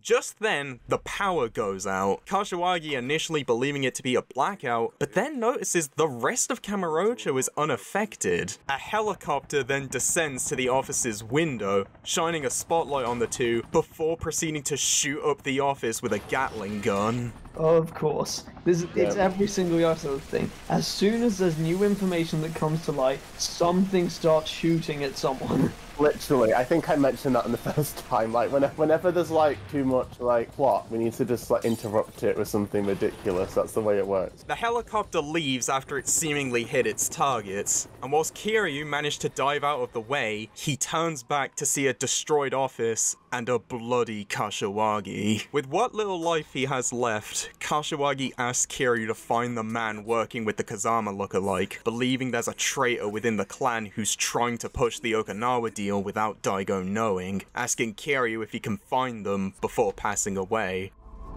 Kashiwagi-san! Kashiwagi-san!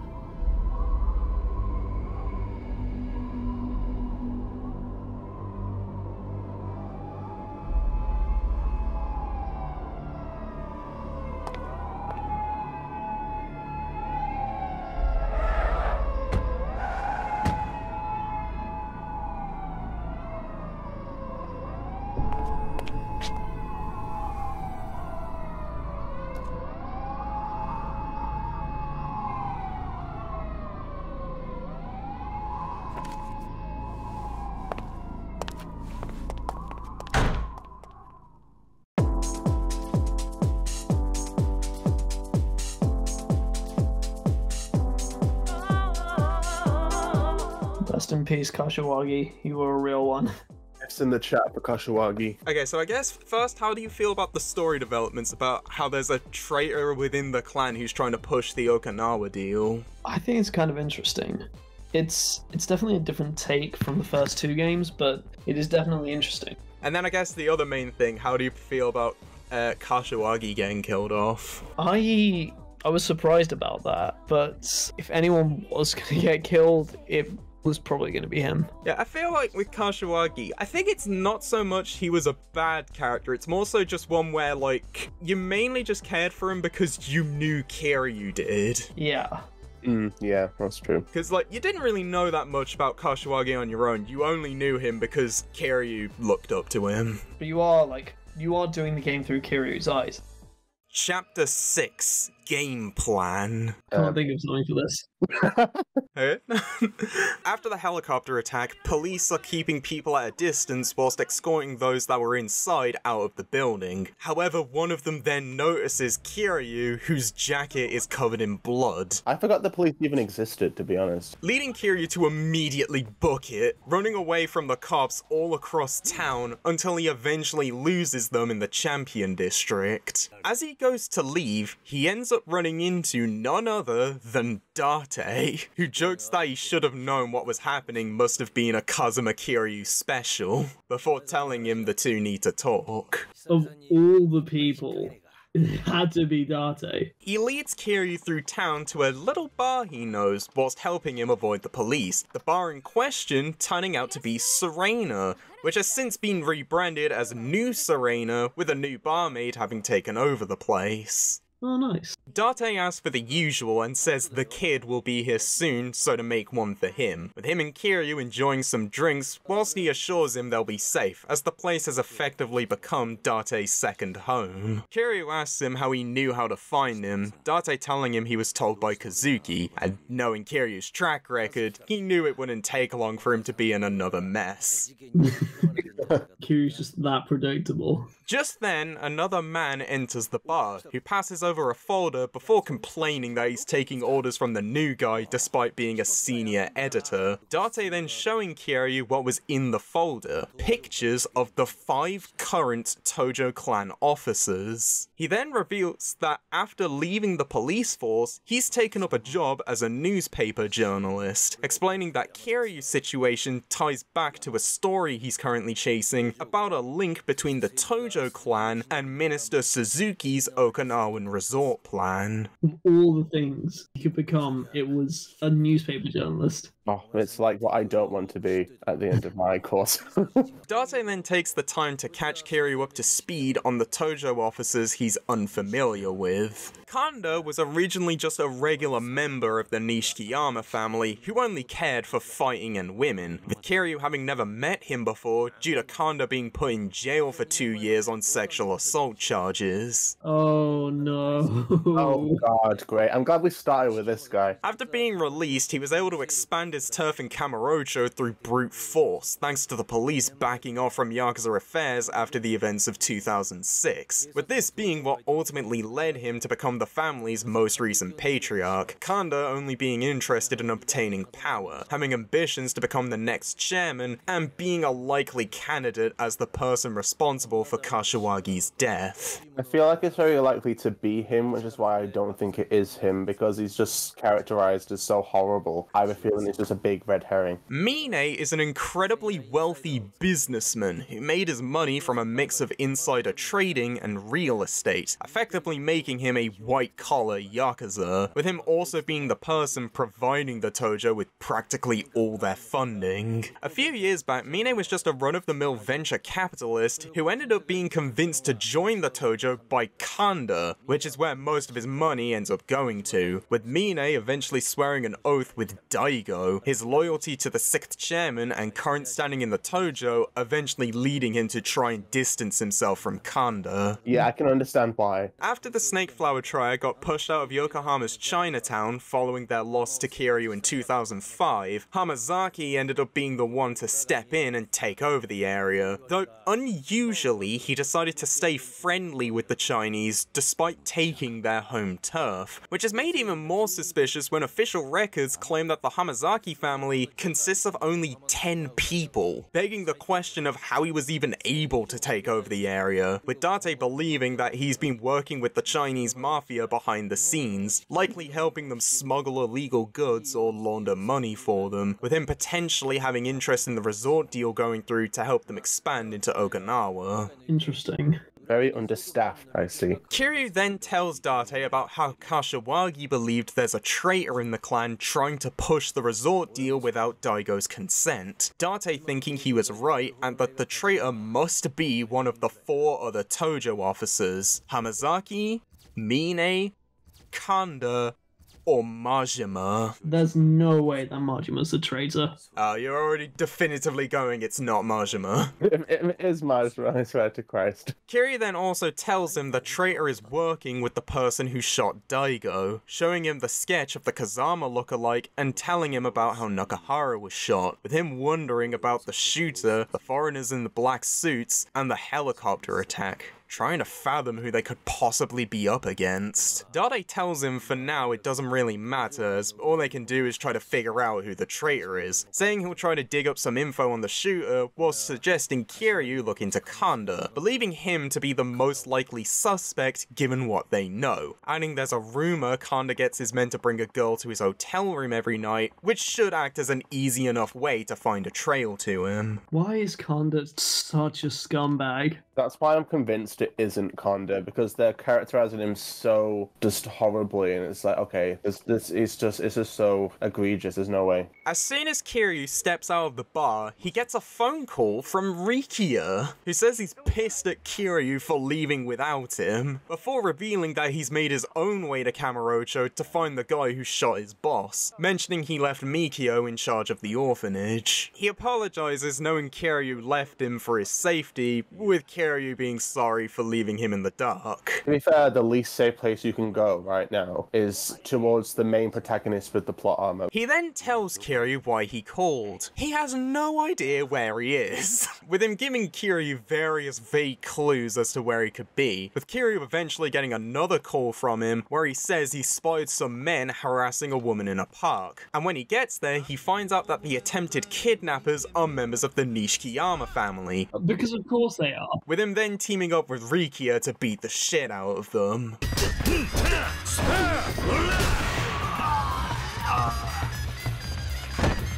After the scuffle, the group's leader ends up telling them that they weren't trying to capture the girl for sex, but instead because Kanda has a fetish for giving women massages, particularly large women, with all of them, including the Nishiki men, being confused as to what exactly Kanda gets out of that. What? I don't think I want to comment on that. Claiming they were just sent out to find a woman big enough to handle Kanda's massive hands, with Kiryu ultimately believing them as he doubts they'd make up such an embarrassing story, especially about their own boss. There's so many layers to this. I think all those layers are best left unturned. He decides to let them go under the condition they reveal where Kanda is, with them telling him that he's in room 403 at the Red Brick Hotel, adding that Kanda must have been happy about something considering he decided to do it at a hotel instead of the family office. The pair then head over to the hotel, with Kiryu filling in Rikiya about Kashiwagi's death and why he's even going after Kanda. When they enter the hotel, they end up being stopped by the receptionist,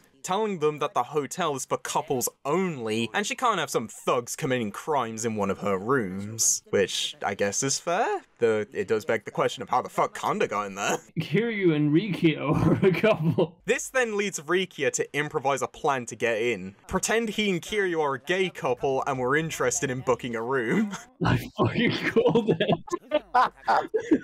With her believing them and handing the two the key for room 401. Once the two reach Kanda's room, they knock on the door and let themselves in the moment he opens it. Kanda tries to get them out but starts panicking the moment he finds out the man who just walked in is the fourth chairman. I love how that's like most people's reaction to Kiryu. He initially tries to be friendly before immediately charging through them, shouting at his boys to come save him. With Kiryu and Rikiya split splitting up and fighting off the Nishiki family to find Kanda, with the chase ending with Kiryu following him into a fancy suite on the top floor. Kiryu enters the room, but Kanda has seemingly vanished, only for him to jump out from the indoor pool to choke Kiryu from behind, with Kiryu just throwing him off. What the fuck? Okay. The two being pissed at and wanting answers from each other, leading to a fight.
After their fight, Kanda tells Kiryu that Hamazaki must have been the one to kill Kashiwagi, claiming he's trying to control all of Kamurocho, adding he's got an entire army holding Yokohama ready to strike at any moment. The information coming from a Chinese guy the family caught hanging around their turf. Yeah, I figured it's probably going to be Hamazaki, that's my guess. Rikia then enters the room, saying he would have gone there sooner if there wasn't so many Nishiki family men. And whilst Kiryu's back is turned, Kanda tries to get up and stab Kiryu, only to get knocked out from a roundhouse kick to the face. Nice. Rikia then asks what happened to their plan of interrogating him, with Kiryu saying he's got the info he needs, and can kind of tell that based on Kanda's behavior, there's no way he could have been the schemer, doubting he even knows why Daigo was shot in the first place. Yeah, that's a valid point to make. Rikia comments that Tokyo is a scary place, and whilst Kiryu tries to ask him to go back home, he's still adamant about getting revenge for Nakahara, begging Kiryu to let him stay in Tokyo. Kiryu finally agrees to let him stay, under the caveat that if he encounters the Kazama lookalike, he doesn't pursue him alone, with Kiryu then deciding to give Rikia a tour of the city, which ends with Rikia listening to Kiryu talk about Kashiwagi, letting him grieve the loss of someone who he considered a great leader and was an older brother figure to him, with the two agreeing to meet up at New Serena. That was kind of sweet. Once over there, Kiryu introduces Rikia to the group, with the chapter ending when Kiryu tells Date about his run-in with Kanda. Ah.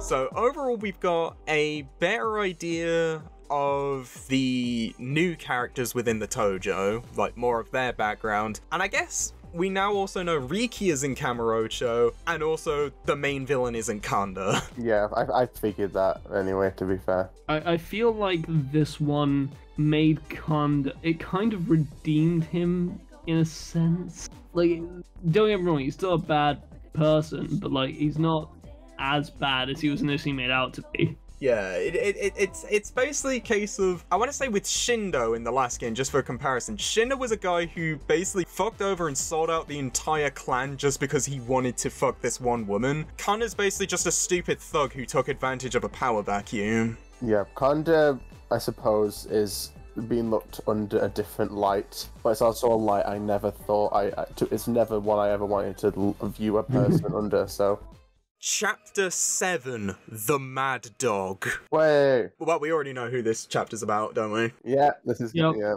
Yeah. We open to Hamazaki just ending a phone call before telling about Kiryu's run-in with Kanda, revealing the whole thing has caused the Nishiki family to go up in flames. Being impressed he managed to do it single-handedly. Oh my god, wait, did my wish finally come true? Whilst he goes for a smoke, he talks about how Kiryu is likely going to keep investigating the Okinawa deal, mentioning how he probably knows that the person he's talking to is wrapped up in it, meaning he'll be the next person Kiryu will go after. Hamazaki says he was the one who brought the unseen man in, making it his fault for Kiryu going after them, but reckons it's worth it as the resort would give the family an easy 100 billion.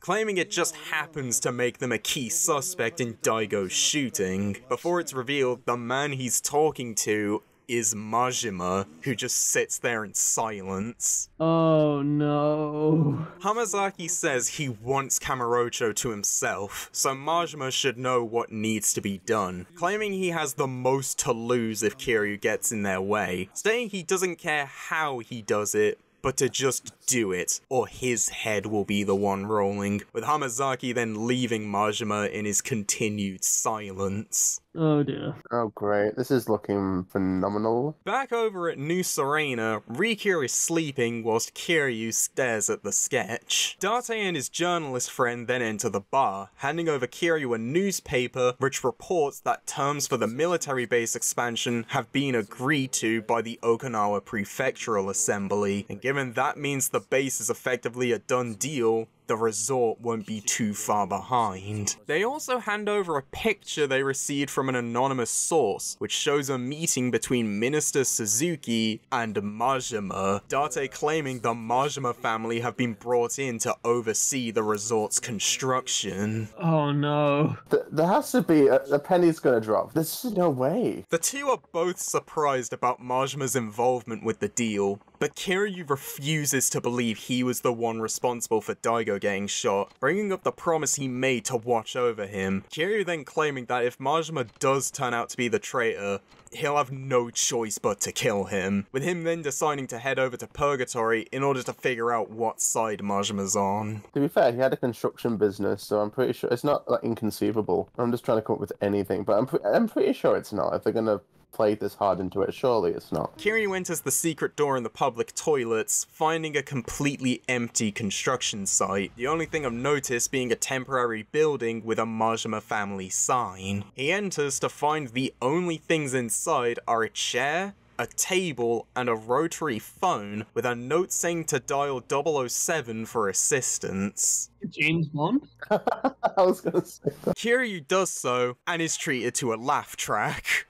causing him to just hang up the phone and leave, only to find the building is completely surrounded by hundreds of Yakuza, Oh great. who then bow to Kiryu, with Majima proceeding to walk through them to meet his old rival, explaining the men are all the Majima family, stating the whole thing is a safety precaution as Yakuza can't be safe with an above-ground office anymore. He then suggests they take their chat somewhere more private, the men then proceeding to create a path leading to the entrance of Purgatory. Majima leads Kiryu through an empty Purgatory, eventually taking him to the Colosseum, which has been completely abandoned, the place causing Majima to reminisce on his fight with Kiryu there in 2006, with him elaborating it's been closed for about a year as he was distracted by something, Kiryu asking if that something was the Okinawa resort deal. He asks Majima why he decided to get involved, with him explaining he did it because he just wanted to make things easier for Daigo, mentioning how intense politics can get. Kiryu then bringing up Daigo wanted nothing to do with the deal, which is likely what got him shot. Majima saying he was wondering if that was the reason. Yeah, I imagine politics gets a lot harder when you get shot, I'm not gonna lie. Kiryu claims he doesn't think Majima came up with the resort scheme on his own, and he must be working for someone, but Majima starts to clam up, refusing to answer questions on who it is. It's just a lot of like, no, say it isn't so. Majima then states he takes the Yakuza code very seriously, that even if someone tried to frame him, he won't just spill the beans for free. He then snaps his fingers,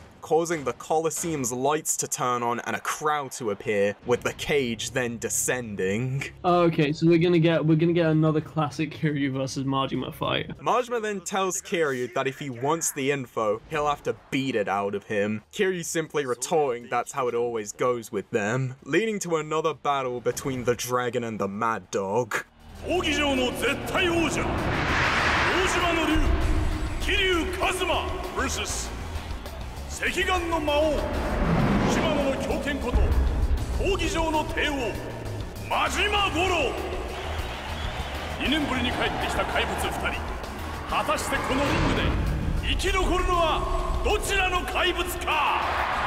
いや桐生ちゃんはずっと変わらんな。ほら嬉しいでやっぱり俺らにはこのやり方がお似合いや。ああそうだな。さあ手加減はなしや。思いっきりいくで桐生ちゃんや。今ゴングです。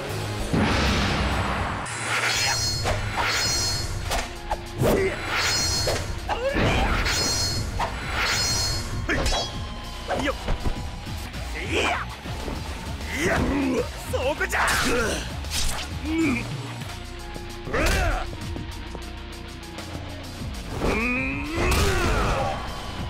Kiryu is ultimately victorious, with him proceeding to help Majima back up, who agrees to tell him everything in his office. ほな約束や。ゆっくり奥で話でもしようか。ああ。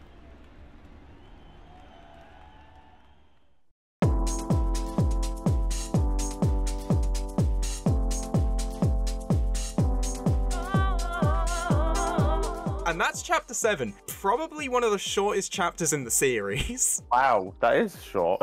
So I guess now we know that Majima was at least involved in the Okinawa deal to some extent, but he's not necessarily the traitor. Yeah, there's no way, because like Majima was great, but he's not smart enough to do something like that. I've said this before, but if Yakuza 2 was basically the game where they tried to soften Majima to basically make him like less evil, 3 is basically the game where they start making him like an actual person. I'm really liking Majima in this in this game.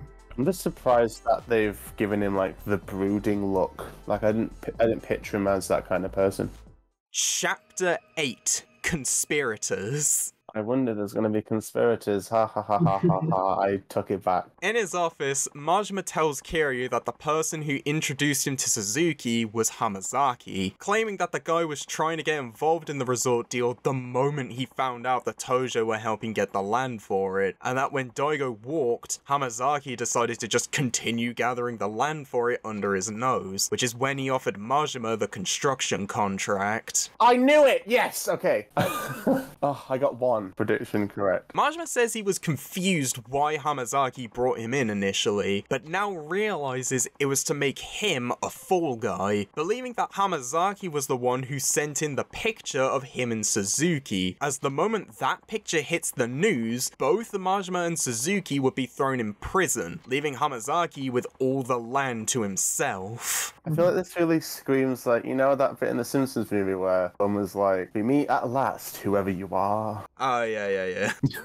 He then brings up how during their last meeting, Hamazaki said he wanted Kamurocho to himself, claiming that Daigo and Kashiwagi getting shot, along with Kanda getting his ass kicked by Kiryu, effectively made the entire city fair game. Majima believing everything was planned out by Hamazaki as a plot to take over the town and in turn the Tojo clan. A familiar voice then tells them that there's more to it. Majima's desk begins to sink into the floor, leading to the surveillance room where Kiryu once again comes face to face with the florist of Sai. The florist tells Kiryu that Hamazaki is planning to sell the resort to Chinese mafia once it's built, showing a picture of Hamazaki meeting with Lao Kalong, the leader of the Snake Flower Triad who Kiryu defeated back in 2005. That's Interesting. The florist explaining that after his defeat, Lao went back to mainland China with the hope of someday getting revenge on Kiryu, eventually finding the Hamazaki family, who at that point were a far distant branch of the Tojo, who at most caused some minor issues in a Yokohama suburb. But thanks to the Snake Flower's help, Hamazaki was able to effectively take over the city and shoot up the Tojo clan ranks to become one of the main officers. He then shows another picture of the two, which includes various papers from a contract which ties the Snake Flower into the resort deal, namely that they'd be in charge of a top secret mega casino which would be built under the resort, this likely being Hamazaki's way of paying them back for helping him take over Yokohama. Kiryu then questions why the florist was even looking into Hamazaki, who reveals that 6 months ago he was asked to dig up dirt on the man by Daigo. He explains that about a year ago, Daigo came in asking for help due to his suspicions of someone in the clan trying to finish the resort deal behind his back, with his searches through the various family offices being what led him to finding the pictures of Hamazaki and Lao. And whilst this does prove that Hamazaki was the traitor, he's not 100% confident that he's responsible for Daigo and Kashiwagi getting shot, as he only started looking into it again after the shooting, which is when he found a new actor on the scene, with him proceeding to show that he managed to get a picture of the Kazama lookalike.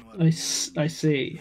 Maybe this is like Kazama's evil twin or something. I don't know. Soon after, one of the florist's men proclaims something's going down in Kamurocho. Their live footage showing Lao with an entire army of Triad members marching through the town, with Lao proceeding to take out a picture of Rikia before telling his men to search the city for him. Oh no. Kiryu immediately calls Rikia, who tells him that he went outside to take in the sights on his own, as Kiryu had left by the time he woke up. Oh shit. With Kiryu then overhearing him spot and then get captured by the Triad. Yeah, this is what I'm talking about. You can't be in close proximity of the main character. You just can't, you're gonna die. Kiryu then immediately leaves Purgatory to save Rikia, fighting and chasing Snake Flower members all over town to find where Lao is, eventually finding him on the rooftops of Nakamichi Alley, Rikia being held captive by 2 of his guards. Lao tells Kiryu that the two are overdue for a chat, so he figured to lure him out, with Kiryu retorting he knows what he's after and to let Rikia go, as he has nothing to do with this. Lao then jumps between rooftops, with him stating the only reason he allied with Hamazaki was solely to get revenge on Kiryu, with the Snake Flower leader then challenging the dragon to another duel. だから力也を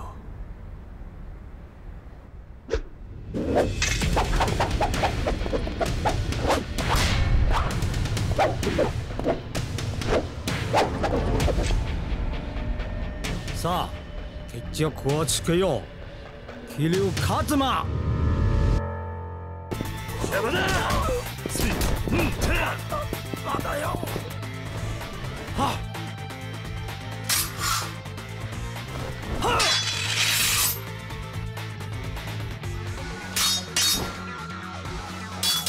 ナマスにしてやる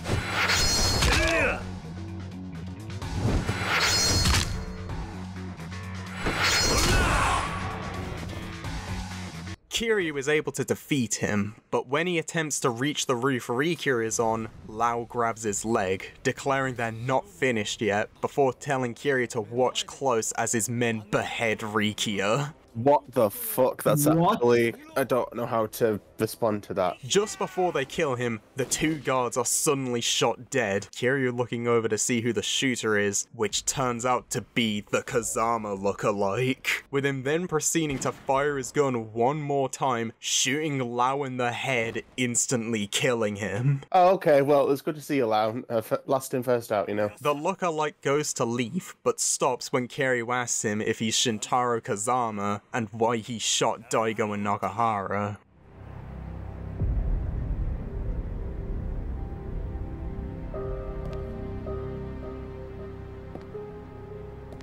優が桐生一馬か。ああ。Beautiful eyes. え Like I heard from my brother before.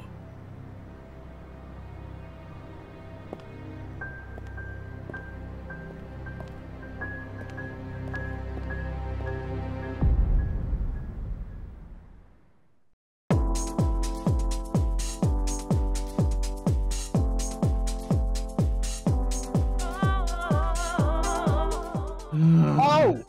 Wait, I called that. Did I not? We both sort of called that. We were like, that's not Kazama. And it's, oh god damn it. Is it Evil Twin? I know it doesn't feel like much happened because it was basically just to go over what we learned in that chapter. So Hamazaki was 100% the traitor. We don't know if he was actually working with the Kazama lookalike. Then the Snake Flower invaded, so Lau could try and get his revenge on Kiryu. And then both Rikia ended up getting saved and Lau were killed by the Kazama lookalike, and he claims he heard about Kiryu from his brother, and also he speaks English. I don't even know how to think. My brain has like left my body, I think. Chapter 9, The Plot. I wonder if there's going to be a plot. We're finally getting on with it. Yeah, I know, we're 9 chapters in and we're only just getting to it. Over in Purgatory, Kiryu tells Majima, Date, and the florist about his run-in with the Kazama lookalike, with them all being left to wonder what his deal is. Kiryu decides to head over to Rikia, who sat by himself and left confused as to why the man who shot his boss ended up being the same guy who saved him. That is a good question.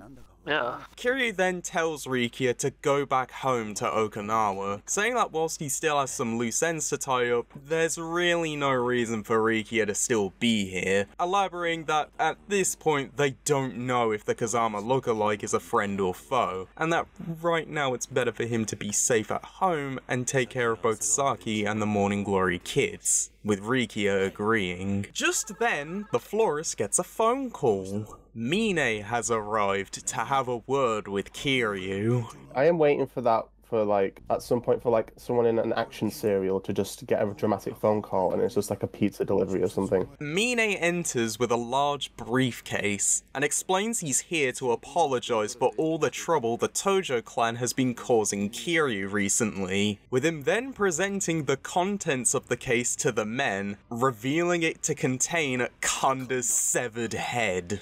Oh, What the fuck? oh my god.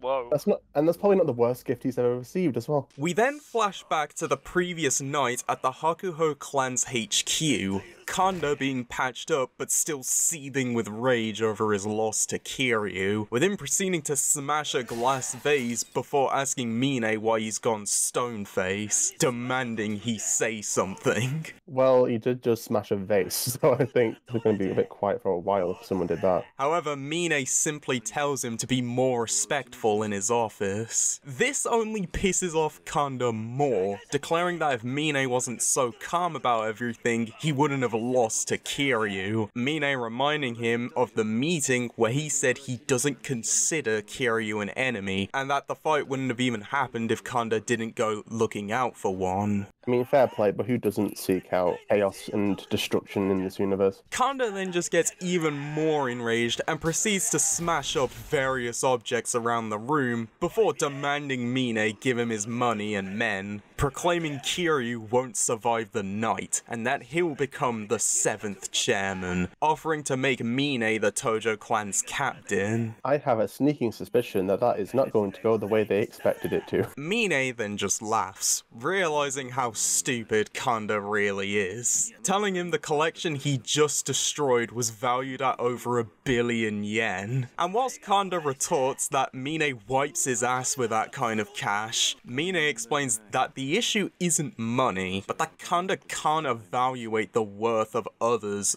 or himself. That's very deep. Kanda tries to hit Mine, but instead gets gut punched. Mine then saying he forgot to tell him that he's a lot stronger than he looks, before proceeding to beat the shit out of Kanda, spraying blood all over the room and leaving him a scared wreck on the floor. I'm just kind of speechless about the idea of that. As he cleans his hands of Kanda's blood, he tells him that he's useless to him now, except as an apology to Kiryu. He then goes to leave while some of his men walk in, telling them to not do it in his office, as Kanda's already made a big enough mess as is, and as Kanda screams out for help, Mine just emotionally turns his head and leaves. Back in Purgatory, Mine supposes it was his fault for allowing Kanda to get as far as he did, offering his deepest apology to Kiryu, asking if they can consider the Nishikiyama family incident resolved. He then tells him that he plans to assemble the Tojo clan families as soon as possible in an attempt to restore order, adding that his men are currently searching for Hamazaki, but he has a suspicion that they won't find him, believing that he's no longer in the country as the Snake Flower have likely kidnapped him as retaliation for the death of Lao, stating that the rest of his family were found floating in the Yokohama Bay, meaning that regardless of if they find him or not, the Hamazaki family is done for, with the Tojo not even having to do anything. Jesus.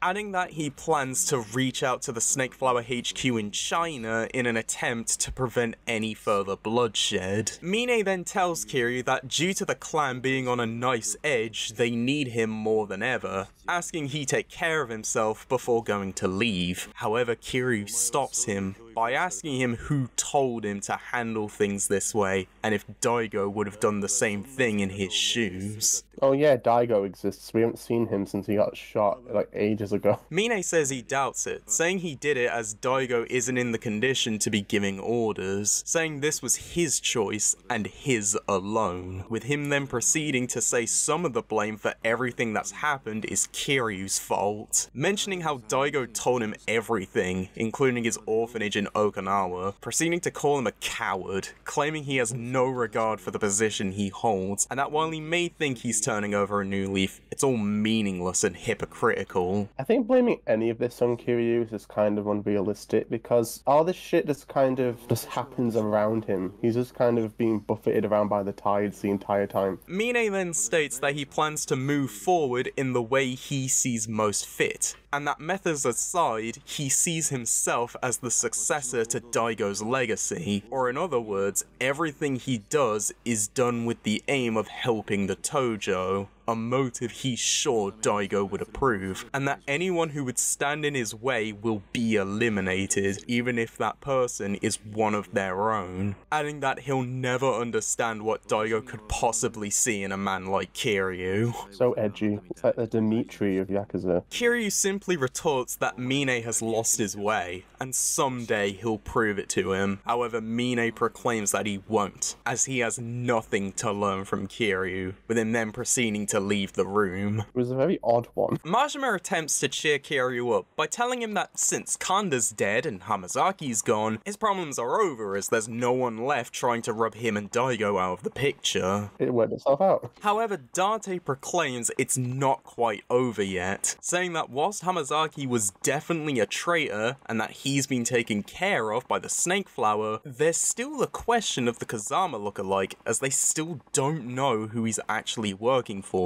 given the low chances of him shooting Daigo and Nakahara along with stealing the land deed just for the sake of it. And if he was working for Hamazaki, then why did he save Kiryu and Rikia along with dooming Hamazaki's family by killing Lao? To be fair, I honestly have no clue. Date says he's going to try and figure out what happened to Hamazaki, along with asking the florist if he can look into Mine and the Hakuho clan, explaining that at this point the only Tojo leadership left are him and Majima, leading Majima to ask if Date suspects him as working with the Kazama lookalike, with Date retorting that if he did, he wouldn't have said it to his face. The florist agrees to see what he can find about Mine, along with the Kazama lookalike, with Kiryu asking Majima if he can watch over the Kazama family, given they're now leaderless after the death of Kashiwagi, along with reminding him to be careful of other families that might try to take advantage of the massive power vacuum. Date and Majima both head off, with Kiryu deciding to escort Rikia to a taxi to take him to the airport. Ain't that nice? That's delightful. After Kiryu sends him off, he suddenly gets a phone call, the caller turning out to be Ryudo Tamiya, the Minister of Defense responsible for the military base expansion bill. Why is he calling Kiryu? More importantly, how does he know Kiryu's number? Oh yeah, that's also something worth pointing out. It's going to be Tamiya coming out, and he's like, I created the orphan grinding machine. First, yeah. He reveals that he's aware of both Daigo's shooting and how certain members of the Tojo were trying to push the resort deal without him knowing, which is why he made sure that his military expansion bill passed. This leaves Kiryu confused, as he figured it was the other way around, that the resort started up again because of Tamiya trying to pass the military bill. The minister claiming his attempts to see the military bill passed were the result of a third party, with him telling this to Kiryu as he needs him to do a favor, with him assuring that if Kiryu does it, he'll make sure the resort doesn't get built, which leads him to question why he'd do that, as he needs the resort built in order for the military base to pass. Oh yeah, no, I was trying to say that I am thoroughly confused now. Don't worry, it's gonna get worse. Oh, cool. Oh... Tamiya states that it's unfortunately not that simple, with him telling Kiryu to meet him in his office at the Diet Building, with him sending a driver to pick him up in front of the Millennium Tower. Kiryu then calls Date to tell him about the call, who then decides to come alongside Kiryu to meet Tamiya. Once they get over to the Diet Building, they meet Tamiya, who is familiar with both Date's history of being a detective turned journalist, and that Kiryu's orphanage being on the land the resort was going to be built on is why Daigo stepped away from Suzuki, explaining that their objectives in all this are aligned. What? He then gestures the two to sit down before he begins his explanation. He tells the two that he doesn't want the resort to be built, saying that it doesn't matter if his military bill passes anymore, revealing he had no intention of passing the bill in the first place. What? With him agreeing to fully explain everything if Kiryu agrees to the favor he asked about. Right, so at this point, the game basically breaks down into like a 20-minute exposition dump explaining the plot. I'm guessing this was the mixed bag that people were talking about. The true goal of the military bill was to bring out and destroy a highly secretive global syndicate, specifically a group of international black market arms dealers called Black Monday. The name coming from how the group's founder, Andre Richardson, is believed to be responsible for an unexpected global stock market crash in 1987, which is also referred to as Black Monday. That seems unnecessarily complicated. Is Black Monday just like Black Friday, but everything has increased price? No, it's actually a real-life stock market crash. That's something that really happened. The method of bringing them out being that the base was touted as being the linchpin in a revolutionary BMD system, which has been theorized to have had investments in the trillions, with the allure of stealing the plans for profit being what could bring Black Monday out of hiding, even though the plans for it don't actually exist. Okay, I'm trying to figure out why this was received so mixed, because I'm very confused. With Tamiya effectively putting on a show trying to pass the bill to make it look real, with him also being the one who suggested the resort to Suzuki to keep both the bill and the scheme alive. However, Tamiya's no longer interested in passing the bill, as they've already managed to bring Black Monday out of hiding, with him also adding he had no interest in running against Suzuki to become Prime Minister, as he believes that such a thing is for the young and vain. The Kazama lookalike is in fact Shintaro Kazama's younger brother, Joji Kazama, who in stark contrast to Shintaro's career as a Tojo clan hitman and officer, Joji was a police officer for what is now known as the Foreign Affairs Division. Their conflicting life paths being the reason why Shintaro never mentioned him before, with Tamiya knowing Joji as the two used to work together on the force, the pair having collaborated to orchestrate the entire plan, Tamiya writing it and Joji using his organization to help carry it out. That organization being the American CIA, specifically the CIA's Far East Intelligence Division. What the fuck? I'm so confused. Tamiya needs Kiryu to save the lives of two men, the first of these being his former secretary, Shoyo Toma, who resigned about 2 weeks prior after learning the truth of why Tamiya was pushing for the military expansion bill, with him now working for the man in control of the resort's development, Yoshitaka Mine. And since he's likely going to spill the truth to Mine, the CIA are going to send someone in to silence him, that someone being the other person Tamiya once saved, Joji Kazama. Okay, I think we've officially found the most ridiculous Yakuza plot. It just felt so complicated. Not complicated in like a cool, random tiger kind of way. It's like it's trying to be espionage, but it's not at all espionage. The CIA agents which were brought on to help snuff out Black Monday were given the following orders. Track any and all movements Black Monday make in regard to the military expansion bill, and eliminate anything or person that puts the mission's success at risk, which includes people that were unwilling to sell their land for the resort, which is likely the reason why Joji shot both Nakahara and Daigo, with Tamiya also revealing the mysterious foreigner in black suits Kiryu fought on his way to meet Kashiwagi were CIA agents working with Joji. Of course.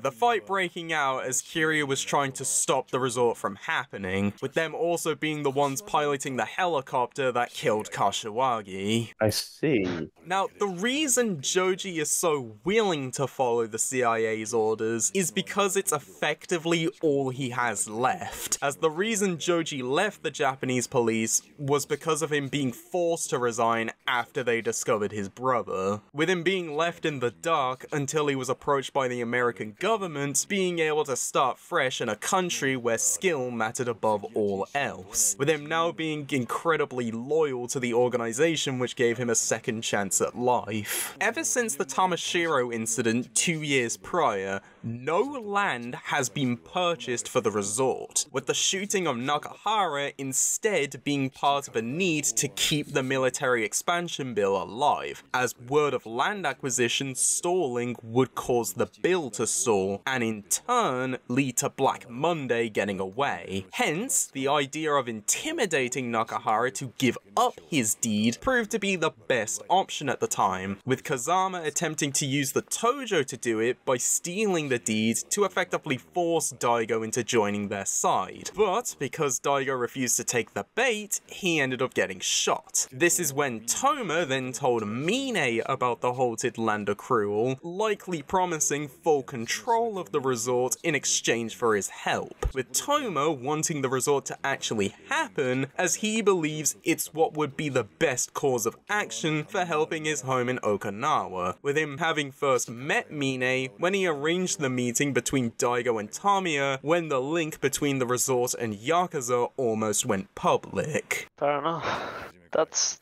okay. I kind of understand. I do think my brain has exploded upon hearing this. Okay, but do you think you have a general gist of what's been discussed here? Yes.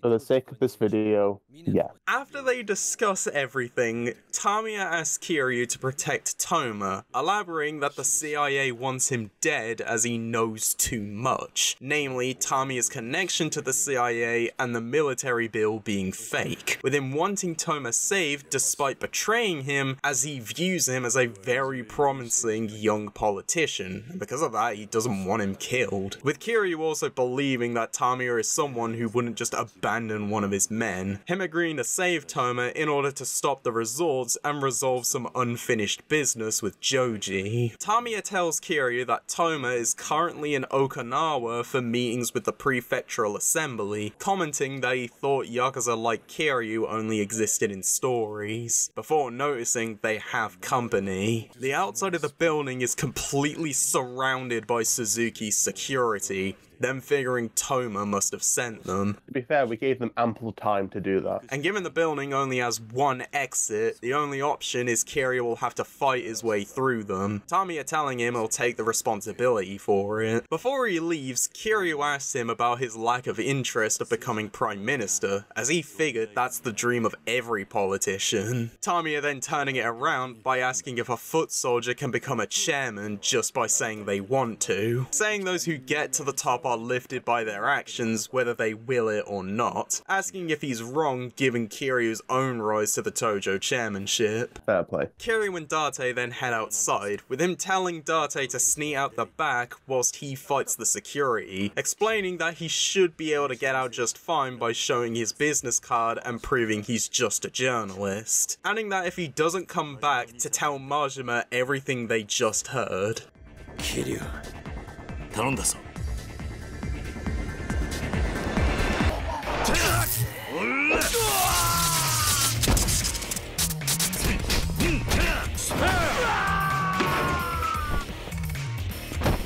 Kiryu takes out most of the guards, but then more just keep showing up, when suddenly...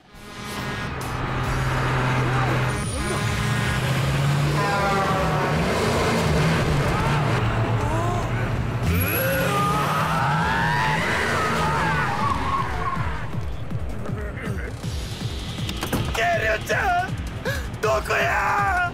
ここだ! おお、よかった。てっきり引き殺してしもうたかと思ったわ。ええから早よ乗れ。ああ。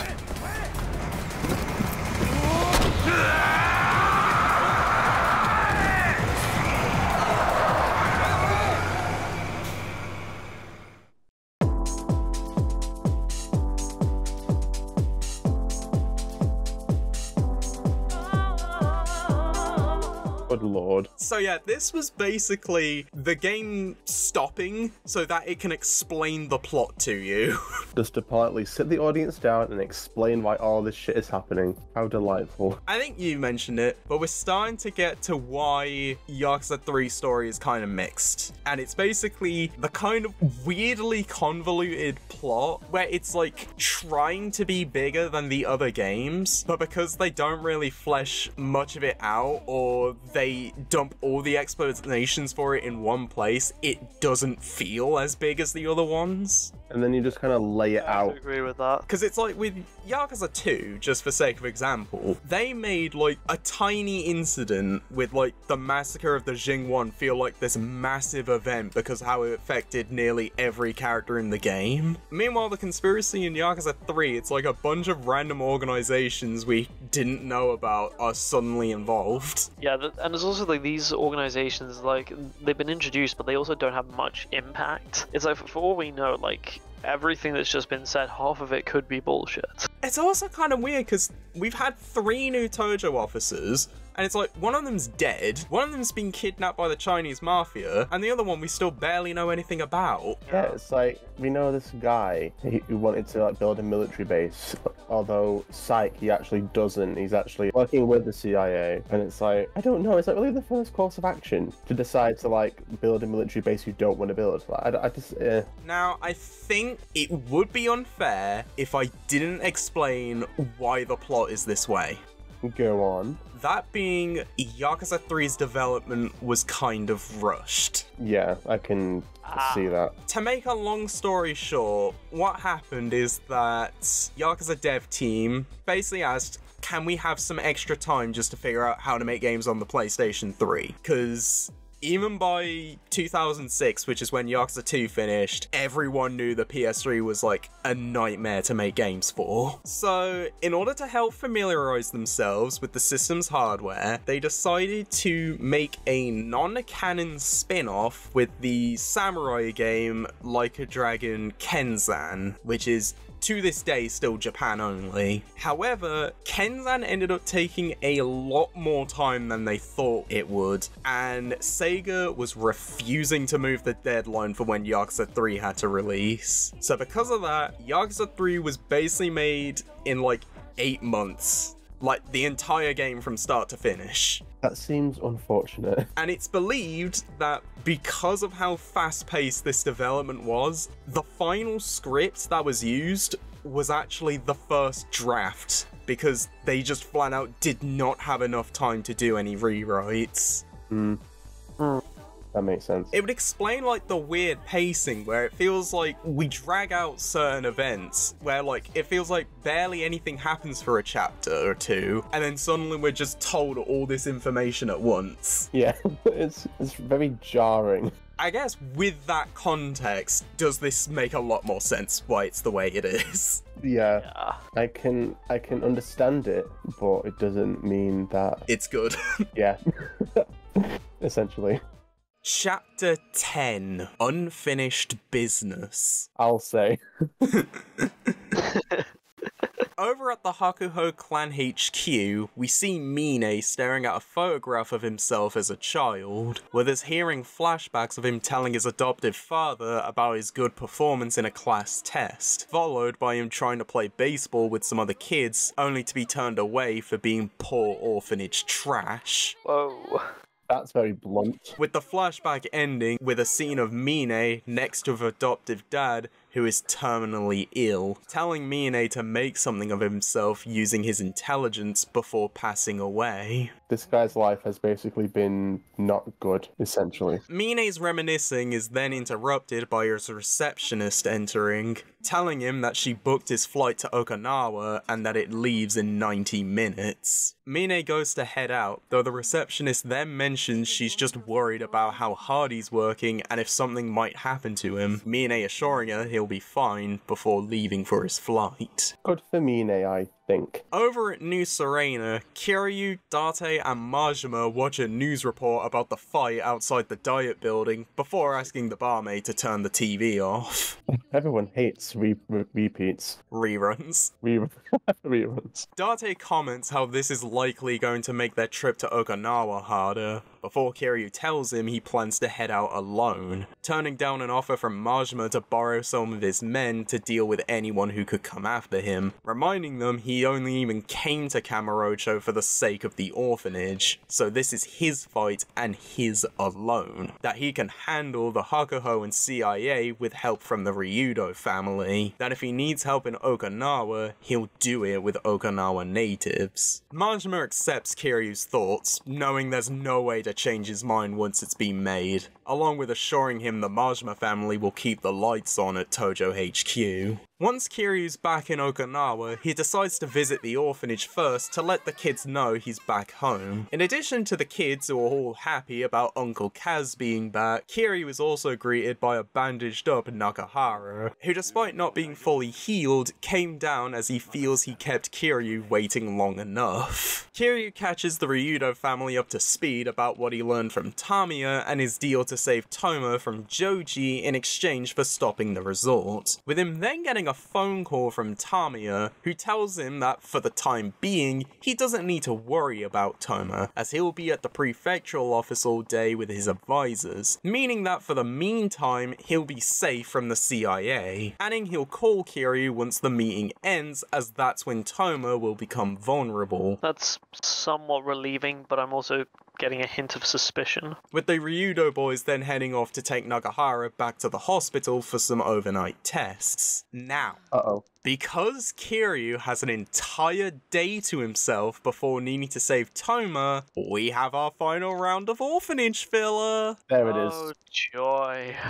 Yeah, I foresaw that. I didn't know when, but I knew that it was going to happen. Don't worry, this is the last one, I promise. To start off, Taichi and Mitsuo are playing together via wrestling, but after Taichi tries to perform his signature move, the super flying Taichi kick, he ends up struggling to move after landing on his back. After Kiryu brings him inside and has a doctor come over to check what could have happened, he theorizes that Taichi could potentially have gotten a severe case of asthma, with him advising that he should refrain from physical activities until they find out for certain what happened, as it could end up proving deadly if it turns out to be asthma and he performs a similar stunt. This leaves Taichi feeling sad due to his love of pro wrestling, believing it to be the one thing he's good at, along with him having also planned to become a pro wrestler so he could use the prize money to help the orphanage. That's nice. He's going full like King from Tekken. Kiryu tells him he should keep pursuing his dreams, and that the asthma is just an obstacle Taichi will need to learn to find a way around, advising him to make plans for when he gets better, with Rikia getting the idea to cheer up Taichi by putting on a wrestling match between himself and Kiryu. During the match between Dragon Mask and Ricky Mask, Riki ends up accidentally being thrown onto a fork that was on the beach, with him reaching to pull it out being misconstrued as an attempted attack by Taichi, who runs in, performs his super flying Taichi kick, and wins the match. Soon after, the doctor comes back and reveals that Taichi didn't have asthma, and instead was just having an allergic reaction to buckwheat, which was in the soba noodles he ate for lunch that day, meaning his aspirations of becoming a pro wrestler get to live on, as long as they avoid giving him too much buckwheat again. Is that easily avoidable, or? Yeah, I think it's basically as long as you just make sure you notice what kind of grain you eat, you should be fine. Once that's all sorted, Kiryu goes to head inside, but is almost ran into by Haruka, who tells him she was just running off to get some groceries. But Kiryu ends up getting suspicious, giving her odd responses and insistence he should stay at the orphanage, with him immediately questioning if she's actually going on a date. Every parent's worst nightmare. After debating in his mind whether or not he should follow her to make sure, Ayako then comes out to tell him that Haruka left her shopping list behind, with him then using that as an excuse to follow her. So sitcom-esque. He first spots Haruka looking at a poster on a pole, but when he goes over to ask what she's doing, she tells him she was just about to go to the market, before running off towards Hatsumachi, with Kiryu then finding out the poster was for a job listing and believes something is off given Hatsumachi isn't a shopping district. He decides to continue following Haruka, where he spots her talking to two shady men near a parking lot, who tell her all she has to do is hand over envelopes to anyone who asks her for one in exchange for 20,000 yen. And when Kiryu heads over, the men run off and Haruka tells him that they were just asking for directions, with her then running off again to do the shopping. This is becoming more and more concerning with every sentence. Yeah, I was going to say, oh, maybe it's just like a job or something and it's a huge red herring, but 20,000 yen. Kiryu then watches Haruka hand out the envelopes to various men, with him then asking who they were, with Haruka claiming they were just talking about how great the weather is, before once again running off to do the shopping, with Kiryu deciding to just wait for her to get back home, as it's almost dinner time. At the orphanage, he finds out they're having sukiyaki for dinner, and when he asks what's the occasion, Haruka just says she's been getting better at saving money. Oh, sure. It's totally not that 20,000 yen that you got.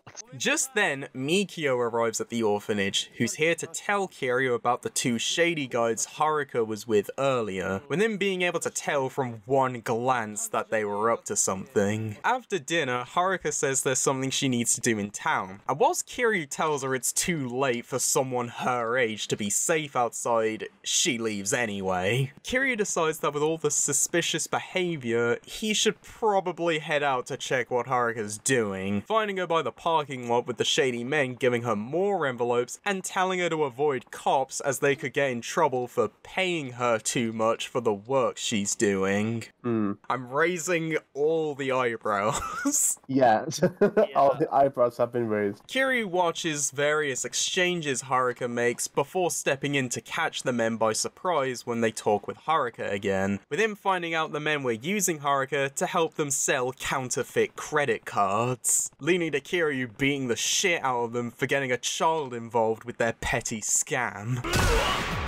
After taking them out, Rikia and Mikio come over as Rikia had heard about the card forgers and suspected Haruka might have gotten involved with them, with her then revealing that the reason she got involved was because she overheard the Ryudo boys talking about how they were struggling money-wise due to rent going up and how they were spending nearly everything they had feeding everyone, mentioning how they hadn't told Kiryu since they didn't want him to worry about it and that they can't help chip in since they can barely afford to take care of themselves. Again, very relatable. The boys then reveal the whole thing was a misunderstanding, saying they weren't talking about the orphanage, instead discussing the Ryudo family office. Huh.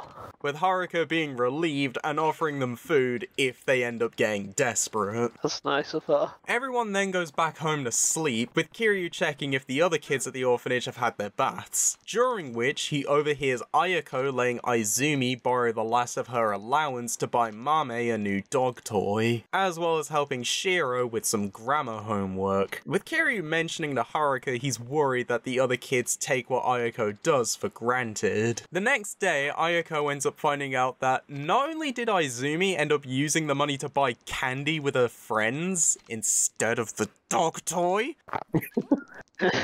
You seem very emotionally invested about that. but Shiro ends up angrily blaming her for getting a detention because the homework wasn't done correctly. This ends up causing Ayako to run away, with Haruka telling Kiryu about what happened, with him deciding to sit all the kids down and tells them one by one how Ayako has gone out of her way to help them and how they weren't grateful for it at all, with him then heading out to find her. Kiryu ends up having to chase Ayako across the entirety of downtown before being able to convince her to come back. Once they get back home, the kids, upon reflection of how badly they've treated Ayako, end up giving her homemade coupons to help her out with the jobs she usually ends up helping them with, making her feel like she's back home with family. Aww. That's nice. And that's the end of the orphanage filler. We don't have to do it anymore. It's over. Now we can get back to the overly convoluted Yakuza plot. Yeah, it was what a jarring tone shift. Once all that's settled, the Ryudo boys come back to the orphanage alongside Saki, with Nakahara saying he passed his tests with no issues, though Rikia mentions that the hospital said he'd be fine with rest, and realistically he should be in a bed by now, though Nakahara retorts he can rest when he's dead.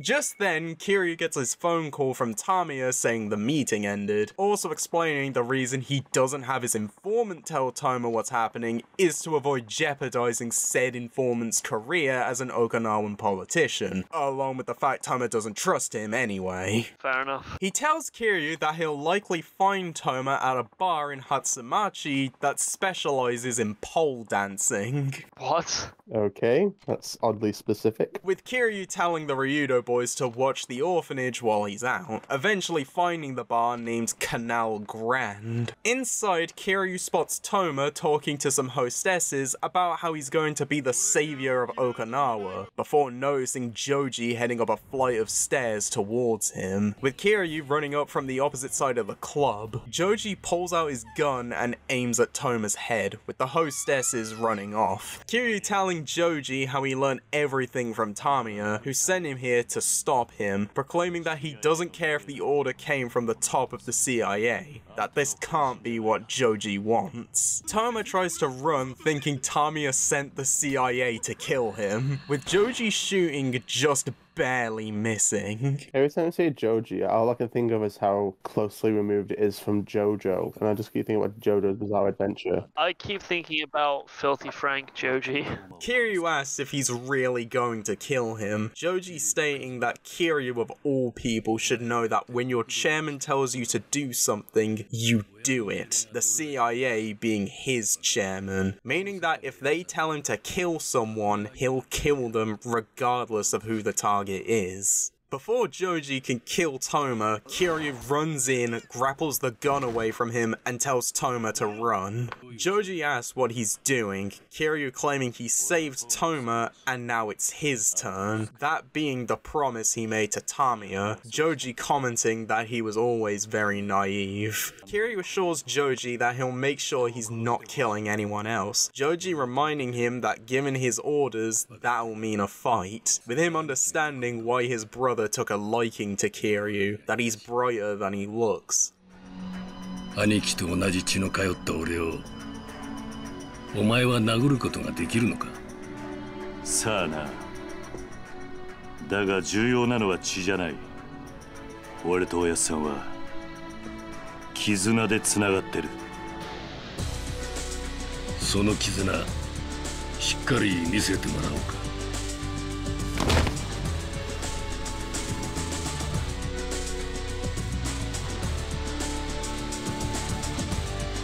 桐生一馬覚悟。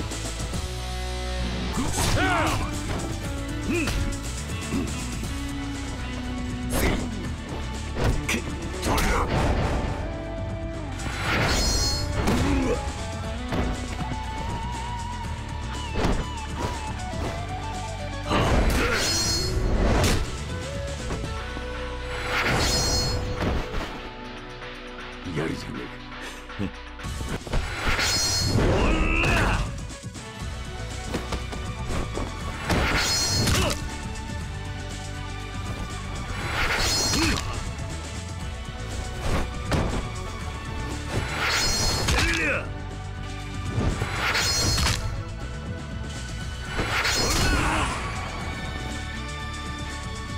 Kiryu ultimately wins, Joji commenting he's gotten too old to fight in a young man's game, with Kiryu returning that if Joji was any younger, he's not sure if he would have won. Joji agrees to stay away from Toma, who after hearing their conversation realizes Tamiya was trying to save him from being killed, despite Toma having stabbed him in the back for Mine, with Kiryu's words of how much promise Tamiya saw in him leading Toma to fall to the ground in tears, apologizing to the minister.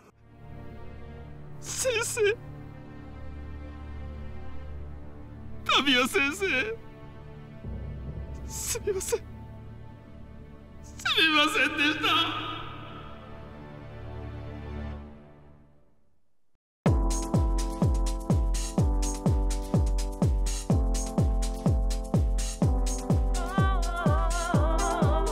I guess, since it's over, I should probably explain the orphanage filler. Yes, that would be good. Right, so, believe it or not, every piece of orphanage filler was supposed to be a sub-story. Yeah, I can understand that. However, Toshihiro Nagoshi, the series creator and one of the main producers for the series, ended up deciding to make all of them main story content, basically in order to ensure the player would like fully grasp that Kiryu will basically immediately stop everything he's doing to make sure his kids are happy. That's sweet, but also... Basically, they screwed over the pacing just to make sure the players fully got how strongly Kiryu cares about his kids. I almost feel bad criticizing it, but it's like, the tone shift is just completely bizarre. Like, it's a case of, I get it. It does help in the emotional way, but at the same time, you've stopped the story 3 times for like an hour each. Yeah, just seems like a lot. Doesn't really feel like it accomplishes much in the grand scheme of things. Chapter 11, Crisis. I wonder if... Go ahead, do it. I wonder if there is going to be a... crisis. Let's go! Yeah! Yeah. Joji wakes up to find himself back upstairs, with Kiryu telling him he's been out for about an hour, and that after their scuffle, Toma left to get the last flight to Tokyo in order to apologize to Tamiya in person, commenting that the two are similar as being men driven by emotion. Pesky emotions. He then asks Joji if he's okay with letting Toma go, given how seriously he treats orders from the CIA, with him saying it's fine as all the CIA care about is getting the results they want, not really caring for how it's done. With Kiryu then asking if Daigo and Nakahara getting shot were part of getting those results, going on to say he doesn't believe Joji would do that even if ordered to, asking for the truth of if he really is the shooter. I thought we were pretty convinced he was the shooter. Yeah. Joji explains that the two getting shot was a side effect of their plan, but under normal circumstances they wouldn't have been a need to shoot them, explaining the actual shooter was his associate, the mysterious foreigner Kiryu fought on his way to meet Kashiwagi, elaborating that Daigo getting shot was due to a misunderstanding where he instinctively reached for his gun upon seeing Joji put his hand in his pocket, mistakenly believing he was going for his own gun, with the mysterious foreigner then shooting him, with a similar incident happening to Nakahara, who immediately went for his gun when they barged in to demand for the deed. Wait, so Wesker was the shooter? Like, we never saw that coming. I can't tell if you're being sarcastic or not. Yeah, neither can I. Neither can I. Well, we're all lost then. He states that with their missions, they do try their best to avoid taking lives, but in those circumstances, they didn't have a choice. Though he does admit to still feeling guilty about the whole thing, since even though he wasn't the one who shot them, it wouldn't have even happened if they weren't sent by the CIA. And although he wants to apologize to them in person, restrictions prevent him from doing so due to the confidentiality of their work. It's basically just whoops. Mentioning how he's killed countless men for his job, but he can't atone for any of the lives he's taken due to the impossibility of going against direct CIA mandates. I think he just contradicted himself when he said he tries not to kill people and he kills people all the time, so okay. I don't know, bro. It's the CIA. They shady as fuck. But for legal reasons, that is a joke. Kiryu offers to tell Nakahara for him, with Joji asking to do the same for Daigo once he's back in Tokyo, which leads to him being surprised that Kiryu doesn't know about Daigo's current location, asking if anyone else does and what Kiryu thinks would happen if Mine found out Daigo was still alive, elaborating that Daigo is now the only obstacle in his path towards Tojo clan chairmanship, saying they can't rule out Mine not knowing, since if he's working with Black Monday, he'll have access to their information network. He tells Kiryu that Daigo is currently at Toto Hospital in Tokyo, which is practically on Kamurocho's doorstep, saying CIA headquarters found out a few hours ago, with himself having only just learnt about it, and if Mine has found out where he is, they might already be too late. Okay, well, that was poor thinking. Kiryu then gets up and grabs his jacket, saying that if he hurries, he should be able to catch the last flight back to Tokyo. However, his train of thought gets distracted when he hears someone cry out for Uncle Kaz, the voice turning out to be a terrified Taichi, who tells him something bad's happening at Morning Glory. Oh, great. You know, that's exactly what More orphan villa! Let's go!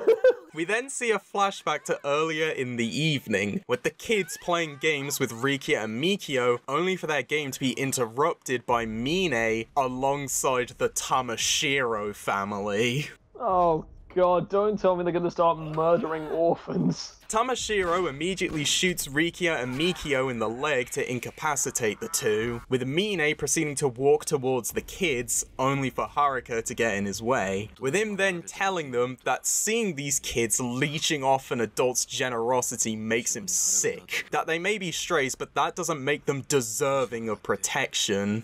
Jesus Christ! With him stating he'd rather see them all put down. What the fuck? With his belief that all of this is Kiryu's fault, and that the kids are his victims. I think that's just a combination of the worst things he could say. Causing Haruka to slap him, with Mine returning the favor, knocking her to the ground, before telling the Tamashiro men to smash the place up. Haruka is such a Chad, I'm not gonna lie. With Mikio getting knocked out after taking a sledgehammer to the head in a failed attempt at protecting the doghouse he built for Mame, with him apologizing for not being able to protect them. This is starting to hurt my feelings right now. Before Nakahara can check on him, Tamashiro stops him in his tracks, claiming they have unfinished business. Nakahara saying that if it's just him thereafter to end it, but begs they spare the orphanage. I guess saving Daigo's gonna have to wait because we're too busy dealing with the worst people in the world. Tamashiro claims that isn't good enough, stating he hasn't forgotten what Nakahara did to him last year as he grinds his foot into the back of his head, getting two of his men to grab the Ryudo patriarch, telling him that they're going to have a nice long talk after they finish tearing the place to the ground, with a bulldozer then being sent in to destroy the building. Oh my god, this is just getting worse and worse. This just suddenly became horrible. Kiryu, barely being able to contain his rage, decides to put checking on his kids first, with Joji telling him that since there's now no question that Mine is working with Black Monday, he'll likely be waiting for Kiryu at the hospital, with Andre Richardson likely being there as well. And since that means Joji will need to head to Tokyo in order to arrest him, he'll sort out a faster method of transport for Kiryu. You know what this whole situation reminds me of? You know that one SpongeBob meme where Mr. Krabs is like, what have children ever done for me? When Kiryu arrives, the orphanage has been completely leveled. The kids and Riki are sat on a mat outside next to a small fire for warmth, with a bandaged, unconscious Mikio, who upon Kiryu's arrival manages to briefly wake up, apologizing for being unable to stop the orphanage's destruction and asks Kiryu to save Nakahara before passing out. This is the worst, like... Oh my god, I can't even think straight. So I think you can understand why they made you do the orphanage filler now. So they could take it all away from us. After some time passes, Rikia gets a phone call, which turns out to be the hospital saying Mikio is going to pull through, providing at least some level of levity to the kids. Okay, that's good.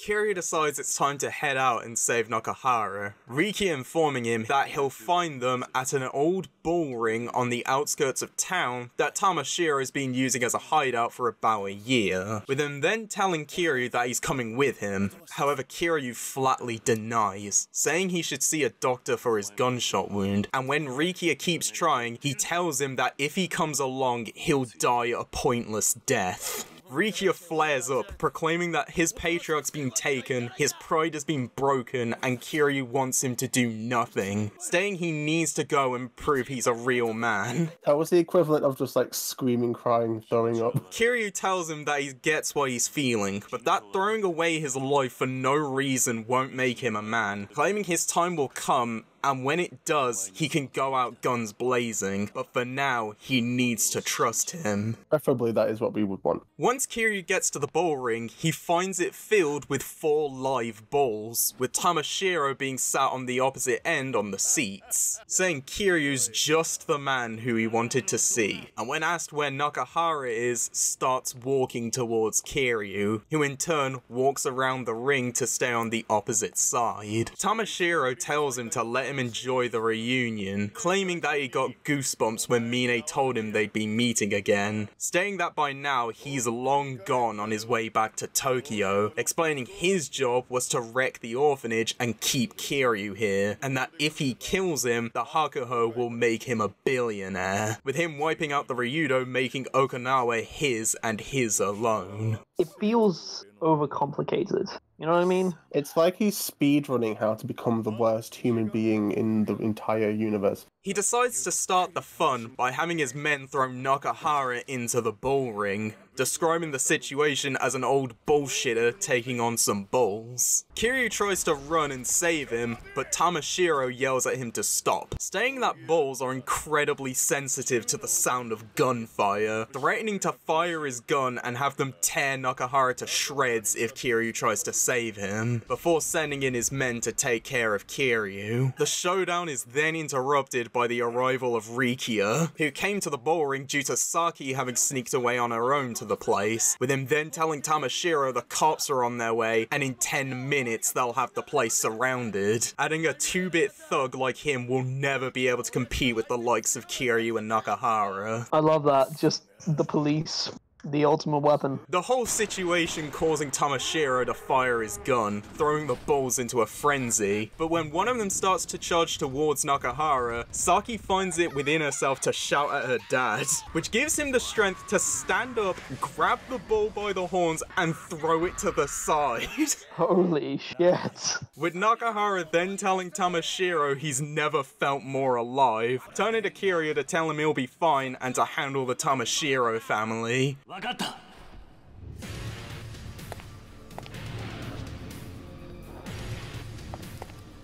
力也。はい。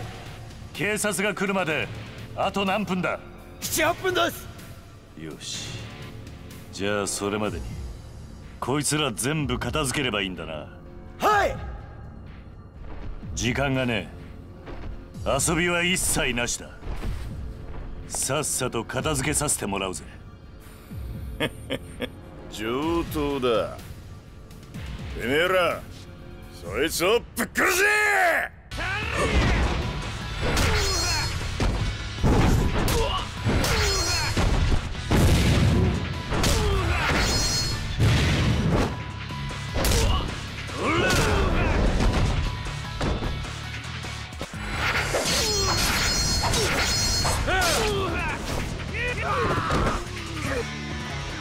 中原！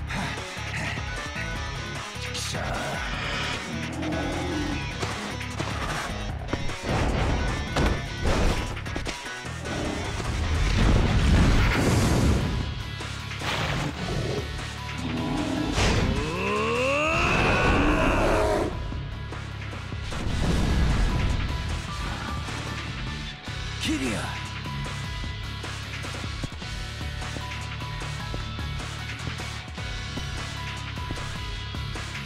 ほ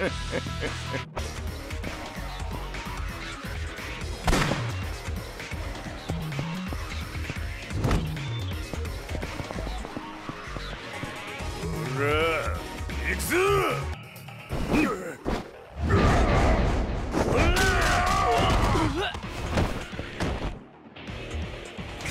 遅い！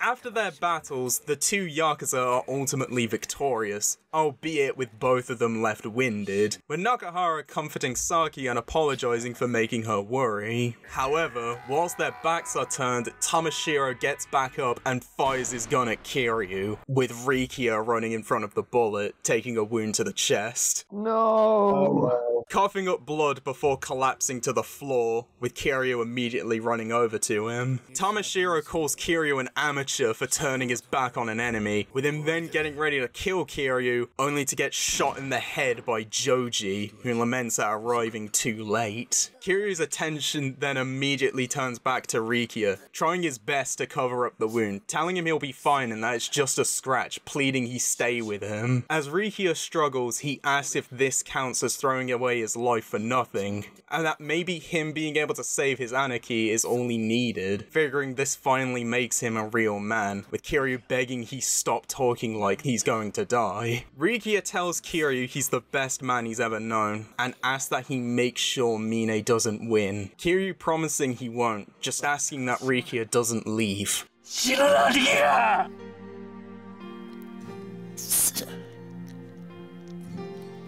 すみません。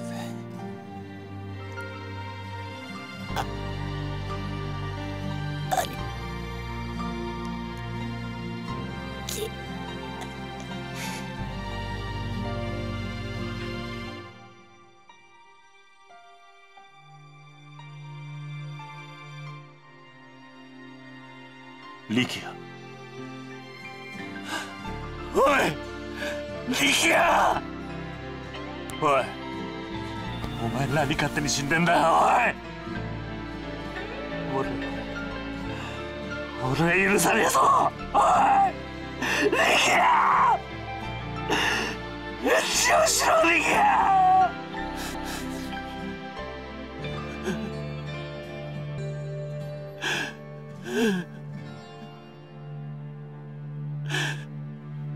Oh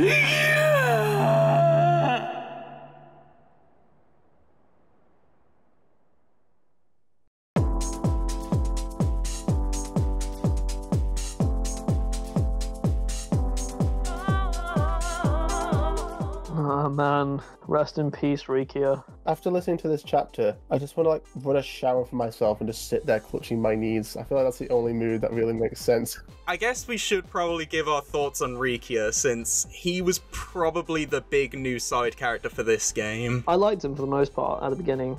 He was just a fun character, and yeah, it's really sad seeing him of all people die. It's just such a shame, but that was just like the most harrowing. Like I honestly, it was just like so ridiculously awful how people were just treating the orphans the entire time. It was just painful. I was gonna say, any other thoughts, or do you just want to see Kiryu kick Mine's face in? I created a meme that perfectly encapsulates my emotions during this entire time.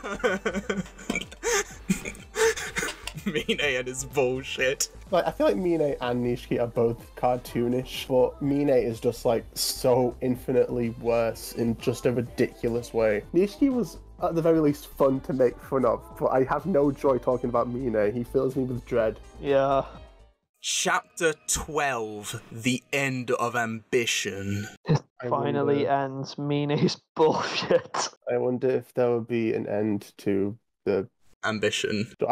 I immediately forgot what the chapter name was called, so I couldn't even finish my joke. Mine is sat on his plane to Tokyo, with an announcer telling the passengers they'll be arriving in about 10 minutes and to please fasten their seatbelts. Sat behind Mine are two Hakuho clan men, who discuss how by now they've shown Kiryu he shouldn't have tried to mess with them, before talking about how they should throw a party to celebrate Mine becoming set as the Tojo's 7th chairman, with them garnering Mine's attention when they start shit-talking Daigo, claiming he had no business running the clan. When Mine calmly asks them what they were discussing, wondering why they'd want to throw a party, before grabbing a dinner knife and stabbing one of the men through the hand, shouting in his face that the 6th chairman's death isn't something to celebrate, the attack causing the guy to pass out, with Mine dropping the knife on the floor before going back to his seat. I feel like most villains have nuance, but Mine is just horrible to everyone. Over at the Okinawa airfield, Joji, Kiryu, and Haruka see the arrival of a private jet courtesy of the CIA, this being the explanation as to how Joji was able to travel between Okinawa and Tokyo so fast, with him claiming it should get Kiryu there in just under an hour. Joji asks if he's ready, with Kiryu being adamant to fulfill his promise to Rikia by stopping Mine. He then goes to shake Joji's hand, however he says he'll only do so once Kiryu stops Mine and he arrests Richardson. Joji tells him that once he's found Daigo, to go up to the hospital roof where he'll send a rescue helicopter, and to also just be careful, with Kiryu then heading back one last time with Haruka.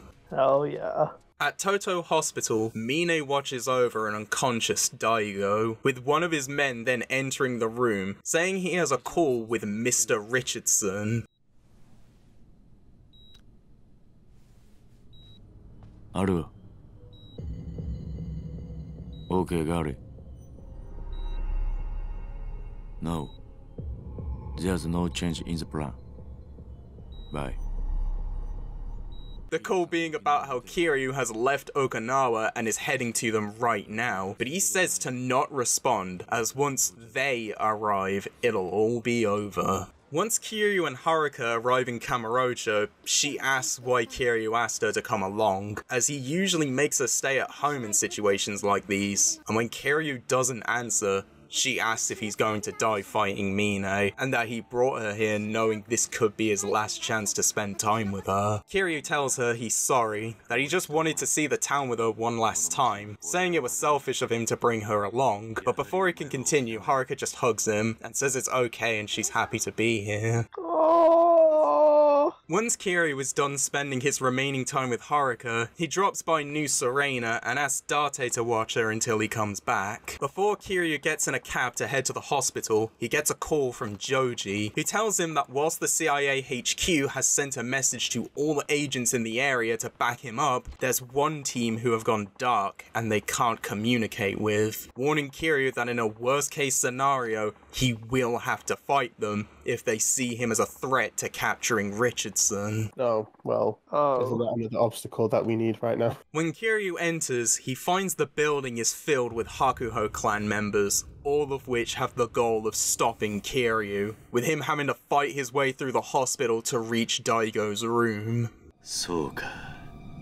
じゃあ、死にてえやつだけかかってこい。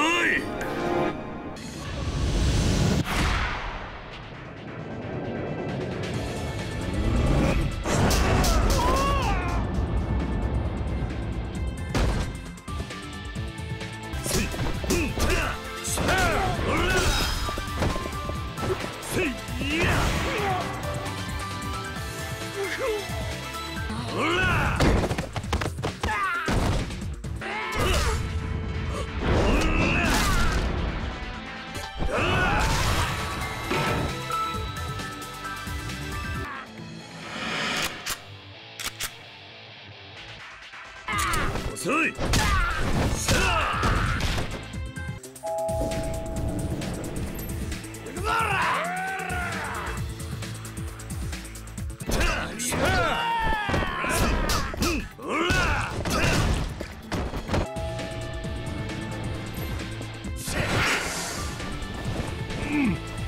離せい。ふざけやがって。 Once he gets there, instead of finding Daigo, he runs into the CIA operative who was working with Joji. Like, this guy's gonna just reveal himself as the villain in the last chapter of the entire game. The operative talks to Kiryu in English, saying he just missed him, and that if he had known it would come to this, he would have killed him when they first met. Kiryu, having no idea what the fuck he's saying, asks where Daigo is, with the operative telling him that Mine has taken him to the roof. 屋上だな。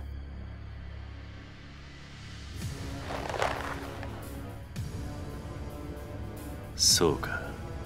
屋上に行くにはあんたを倒してからにしろと。You're welcome to try. This is the end of the line for you, Kazuma Kiryu.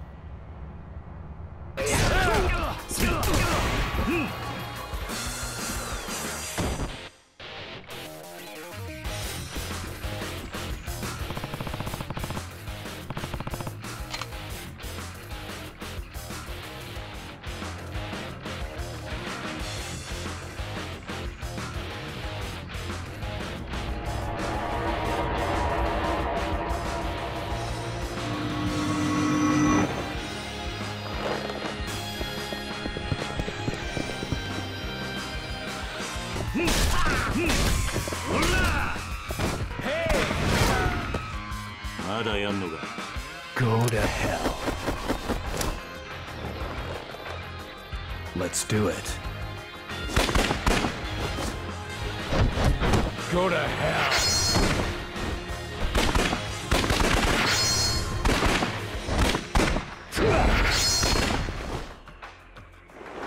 Come on.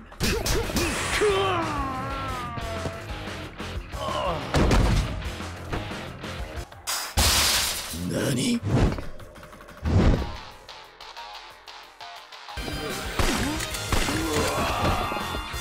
Once he reaches the roof, he finds Mine alongside a still unconscious Daigo. Mine saying he knew of Kiryu's arrival and he's glad to see him. Though Kiryu demands he cut the small talk and tell him what he plans to do with Daigo, believing he plans to kill him to take over the Tojo. Mine says it's an interesting theory, but he couldn't care less about that this isn't how it was meant to be. He explains that he's been very worried about the 6th chairman, that his entire life, nobody believed in him until Daigo came along. He reveals that instead of being invited to join the Tojo by Kanda, he actually bribed his way in, claiming he just needed an idiot fresh out of prison and Kanda fit the bill, which leads Kiryu to ask why he'd stoop that low just to join the Yakuza. Yeah, what? Mine says that just like Kiryu, he too was an orphan, feeling alone in the world from the moment he was born, his only childhood memories being a struggle to survive, being loved by no one, needed by no one, with no companion other than his own loneliness. Oh, cry me a river, Edgar Allan Poe, Jesus Christ.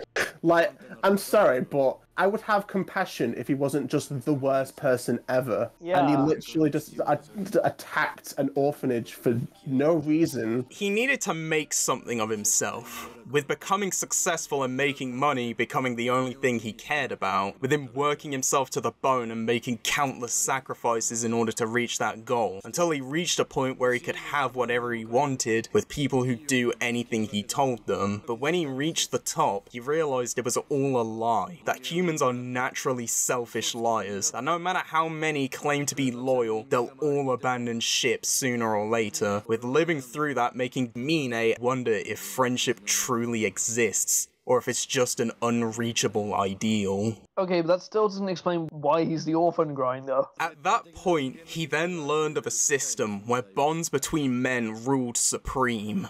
The Yakuza. With him bribing Kanda to join the Tojo to see if these bonds truly existed, which is when he met Daigo. A man who, despite Mine's lack of Yakuza and human experience, still welcomed him with open arms, becoming the first person Mine ever admired with every fiber of his being. I literally just watched a documentary about a guy who stalked someone because they were nice to him once. I'm getting similar vibes from this guy. He then explains why he did all this, stating that if that Daigo was still alive, he never would have gotten involved, as when he found out what happened to him, he was left devastated after being robbed of the one person he ever felt affection for, with him needing a new reason to live, eventually settling on the goal of obtaining power, which is what led him to start working with Black Monday. Kiryu then tells him that Daigo is right there, still breathing, but Mine claims he's nothing more than a tangle of tubes now, proceeding to bring out his gun saying that's not a life worth living, ignoring Kiryu's pleas to stop as he believes the man he once knew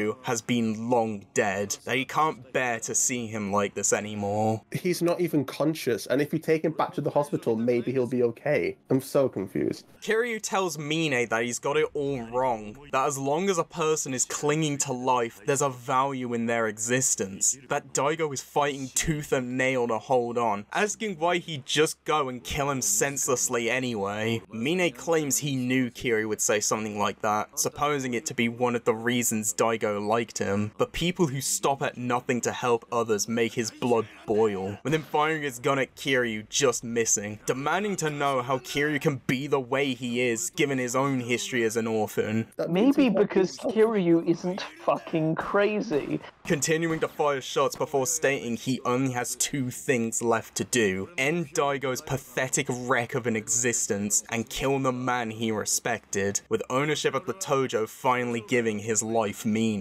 Kiryu retorts doing so won't give him meaning, that Mine doesn't understand a damn thing, and that he can see plain as day why everyone deserted him. And when Mine yells at him to not act like he knows him, Kiryu asks if he still resents the people who left him, with his answer that all the heartless bastards cared for was money, and that he'd kill them if he had the chance. Kiryu states he's just like them, that he's let money control his life and has never stopped to face those around him. All he's cared about is himself, refusing to trust a single soul but himself, and that's why he's always been alone. But even with all that, Daigo still viewed him as an equal.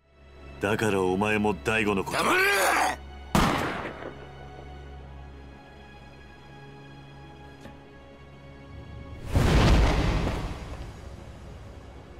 何をする気だ。お前みたいな人間には口で説明しても伝わらない。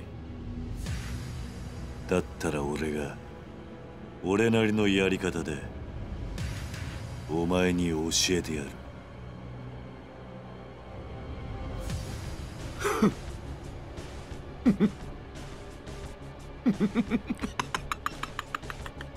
やっぱりあんたって人はこんな時でさえ何にも変わらない。いいでしょ。気持ちだけで人間どこまでやれるのか教えられるもんなら俺に教えてくださいよ。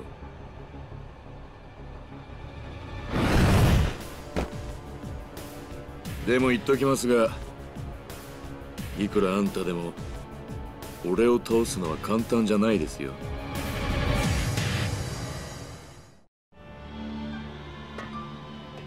桐生さん、これがあなたの最後の戦いです。思いっきり来てください。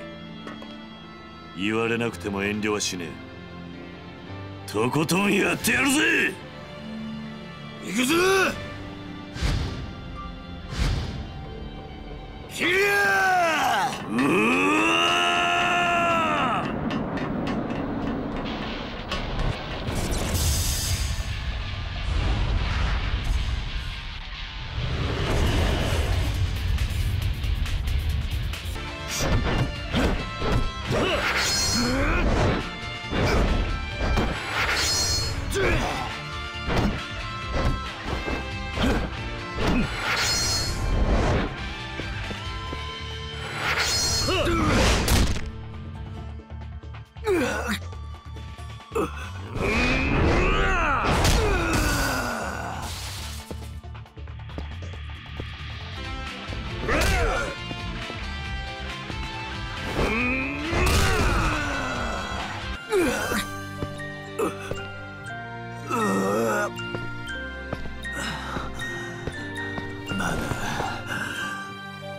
まだ終わってねえ。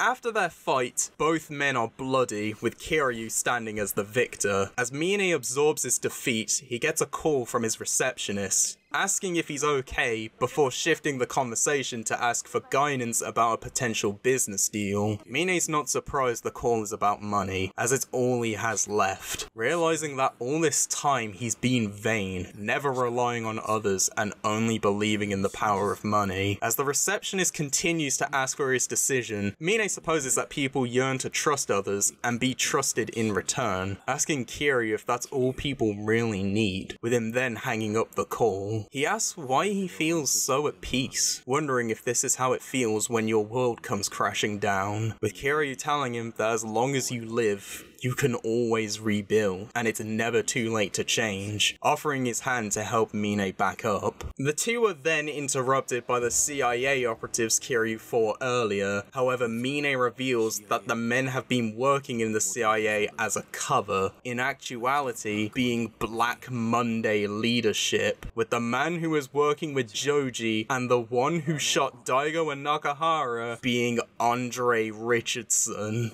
I feel that was kind of predictable. I mean, it's, yeah, to be honest, but considering it's the only guy that we know nothing about. Mine explaining that's how they were able to know about Kiryu's arrival, along with what the CIA and Joji were planning. They've arrived to kill the two of them, as they know too much and Mine has outlived his usefulness to them, with them planning to find someone else who can get the military expansion bill passed. But before he can kill them, Daigo rolls out the stretcher, grabs Mine's gun, and shoots all of the Black Monday leaders, claiming he's not ready to die yet, though after shooting them he begins to struggle. Kiryu heading over to ask if he's okay, Daigo claiming he could say the same thing, asking what happened. Mine falls to his knees, with Daigo asking why he's here, commenting that it was a close one but everything's fine now. However, Richardson starts laughing, with him getting back up before walking towards Kiryu and Daigo to finish the job, at which point Mine starts charging towards him, running through the gunfire to grapple the gun out of his hands before getting the man in a hold, at which point he starts to drag him towards the roof's edge. I don't want Mine to die now, because then it's going to be like a redemption, and it's like,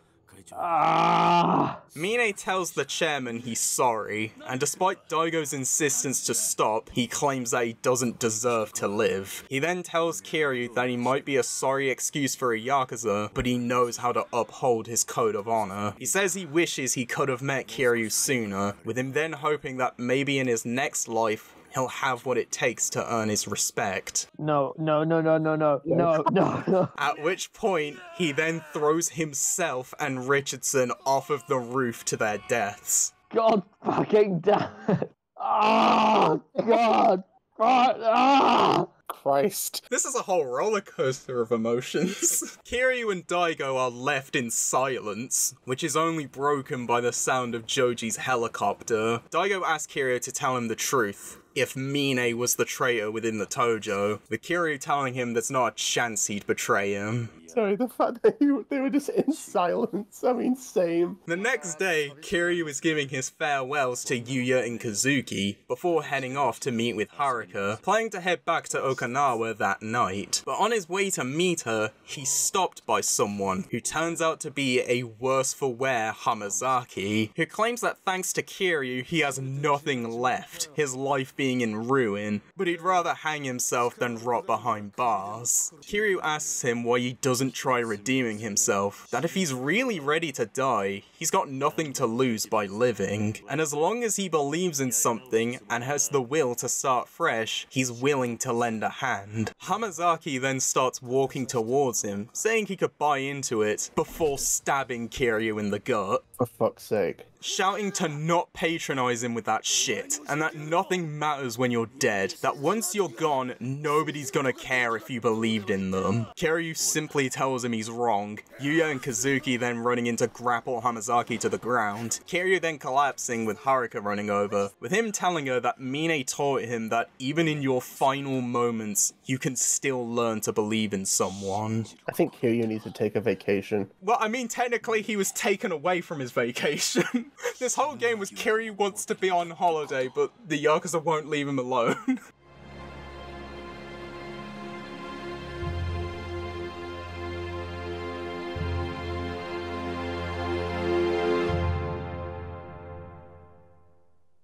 After the credits, we see that the orphanage has been rebuilt, with Mikio having just finished building Mame a new kennel. That's nice. The kids are all playing together, with Saki drawing in a sketch pad, now being able to talk to her new friends. With the game ending as Haruka and a bandaged up Kiryu look off into the sky together.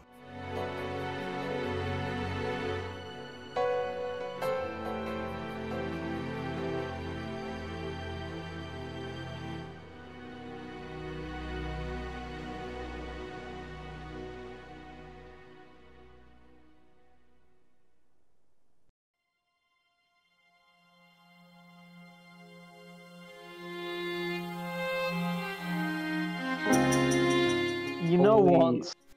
I kind of get why this one has mixed reviews. Yes, I was thinking the exact same thing. Main thing I want to discuss is Mine, because despite your guys' negative reactions to him, he's actually one of the most popular villain characters in the series. How? I'm basically of the camp that I think Mine is interesting. I think he's an interesting character. The main problem is that he just doesn't get enough screen time to properly flesh him out. I feel like he could be an interesting villain. It's just he wasn't. Maybe Mine had potential as a villain, but it didn't work. Yeah, I thought they were trying to do what 2 did with Ryuji and made him, like, try to make Mine more complex, and they tried to make him, like, sympathetic, but... It's a case of the things he did were so bad, for a lot of people, you can't redeem him from that. Yeah, exactly. How do you feel about the finale, just as a final chapter? Putting Mine aside, because I have to put Mine aside, I thought it was alright. It was cool seeing Daigo actually just, like, make his own stand. After being stuck in a hospital bed the entire game. But, like, the way that the main villain died, trying to give Mine a redemption, that left a sour taste in my mouth. The other guy just, like, he just wasn't compelling because we barely see him. He's just, like, mysterious guy in sunglasses who we see at the very last second and then he dies. how do you feel about Yakuza 3 as a whole package? I think it was good at the start and then gradually lost more and more steam and then fumbled the ending, kind of. I think overall it was alright, but it is by far the weakest of the three. The Orphan Fella, while I was annoyed with it at first, I did grow to appreciate it. And this game did make me end up loving Haruka more as a character. Yeah, I think it's a case of, it's like they're trying to raise the stakes. It's like, okay, so we've had Kiryu fight one Yakuza clan in the first game. Second game, have him fight a second Yakuza clan and Korean Mafia. How do we advance from that? And it's just like, oh, we bring in like these secret government agencies and like, oh no, there's a traitor within the Tojo. And it's just like, you have all these things going on, but none of it feels like it's actually leaving a bigger impact than what happened in 2. Because none of it is properly fleshed out, and what is fleshed out feels like they explain the same thing 50 times over. If we were to rank these games, 2 would definitely be the best game so far in terms of story. I think then it's basically a decision, is 3's story worse than 1? I think so, personally. Yeah, I think 3 is worse than 1. Probably say I could take 3's story more seriously for the most part, but then when it kind of fumbles the bag, I'm more annoyed than entertained. I think the problem is that Yakuza 3 takes itself too seriously. After this, we have Yakuza 4, which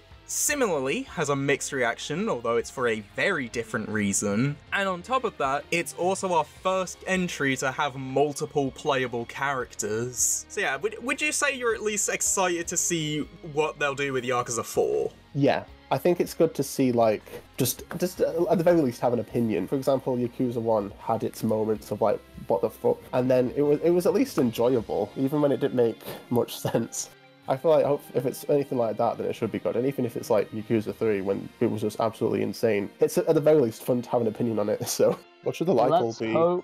Let's do 17. Be weird. 17. Okay. That's a good middle of the ground. Thanks for watching, guys. The only statement I want to end on is, in a world of Kiryu and Mine's via Kiryu,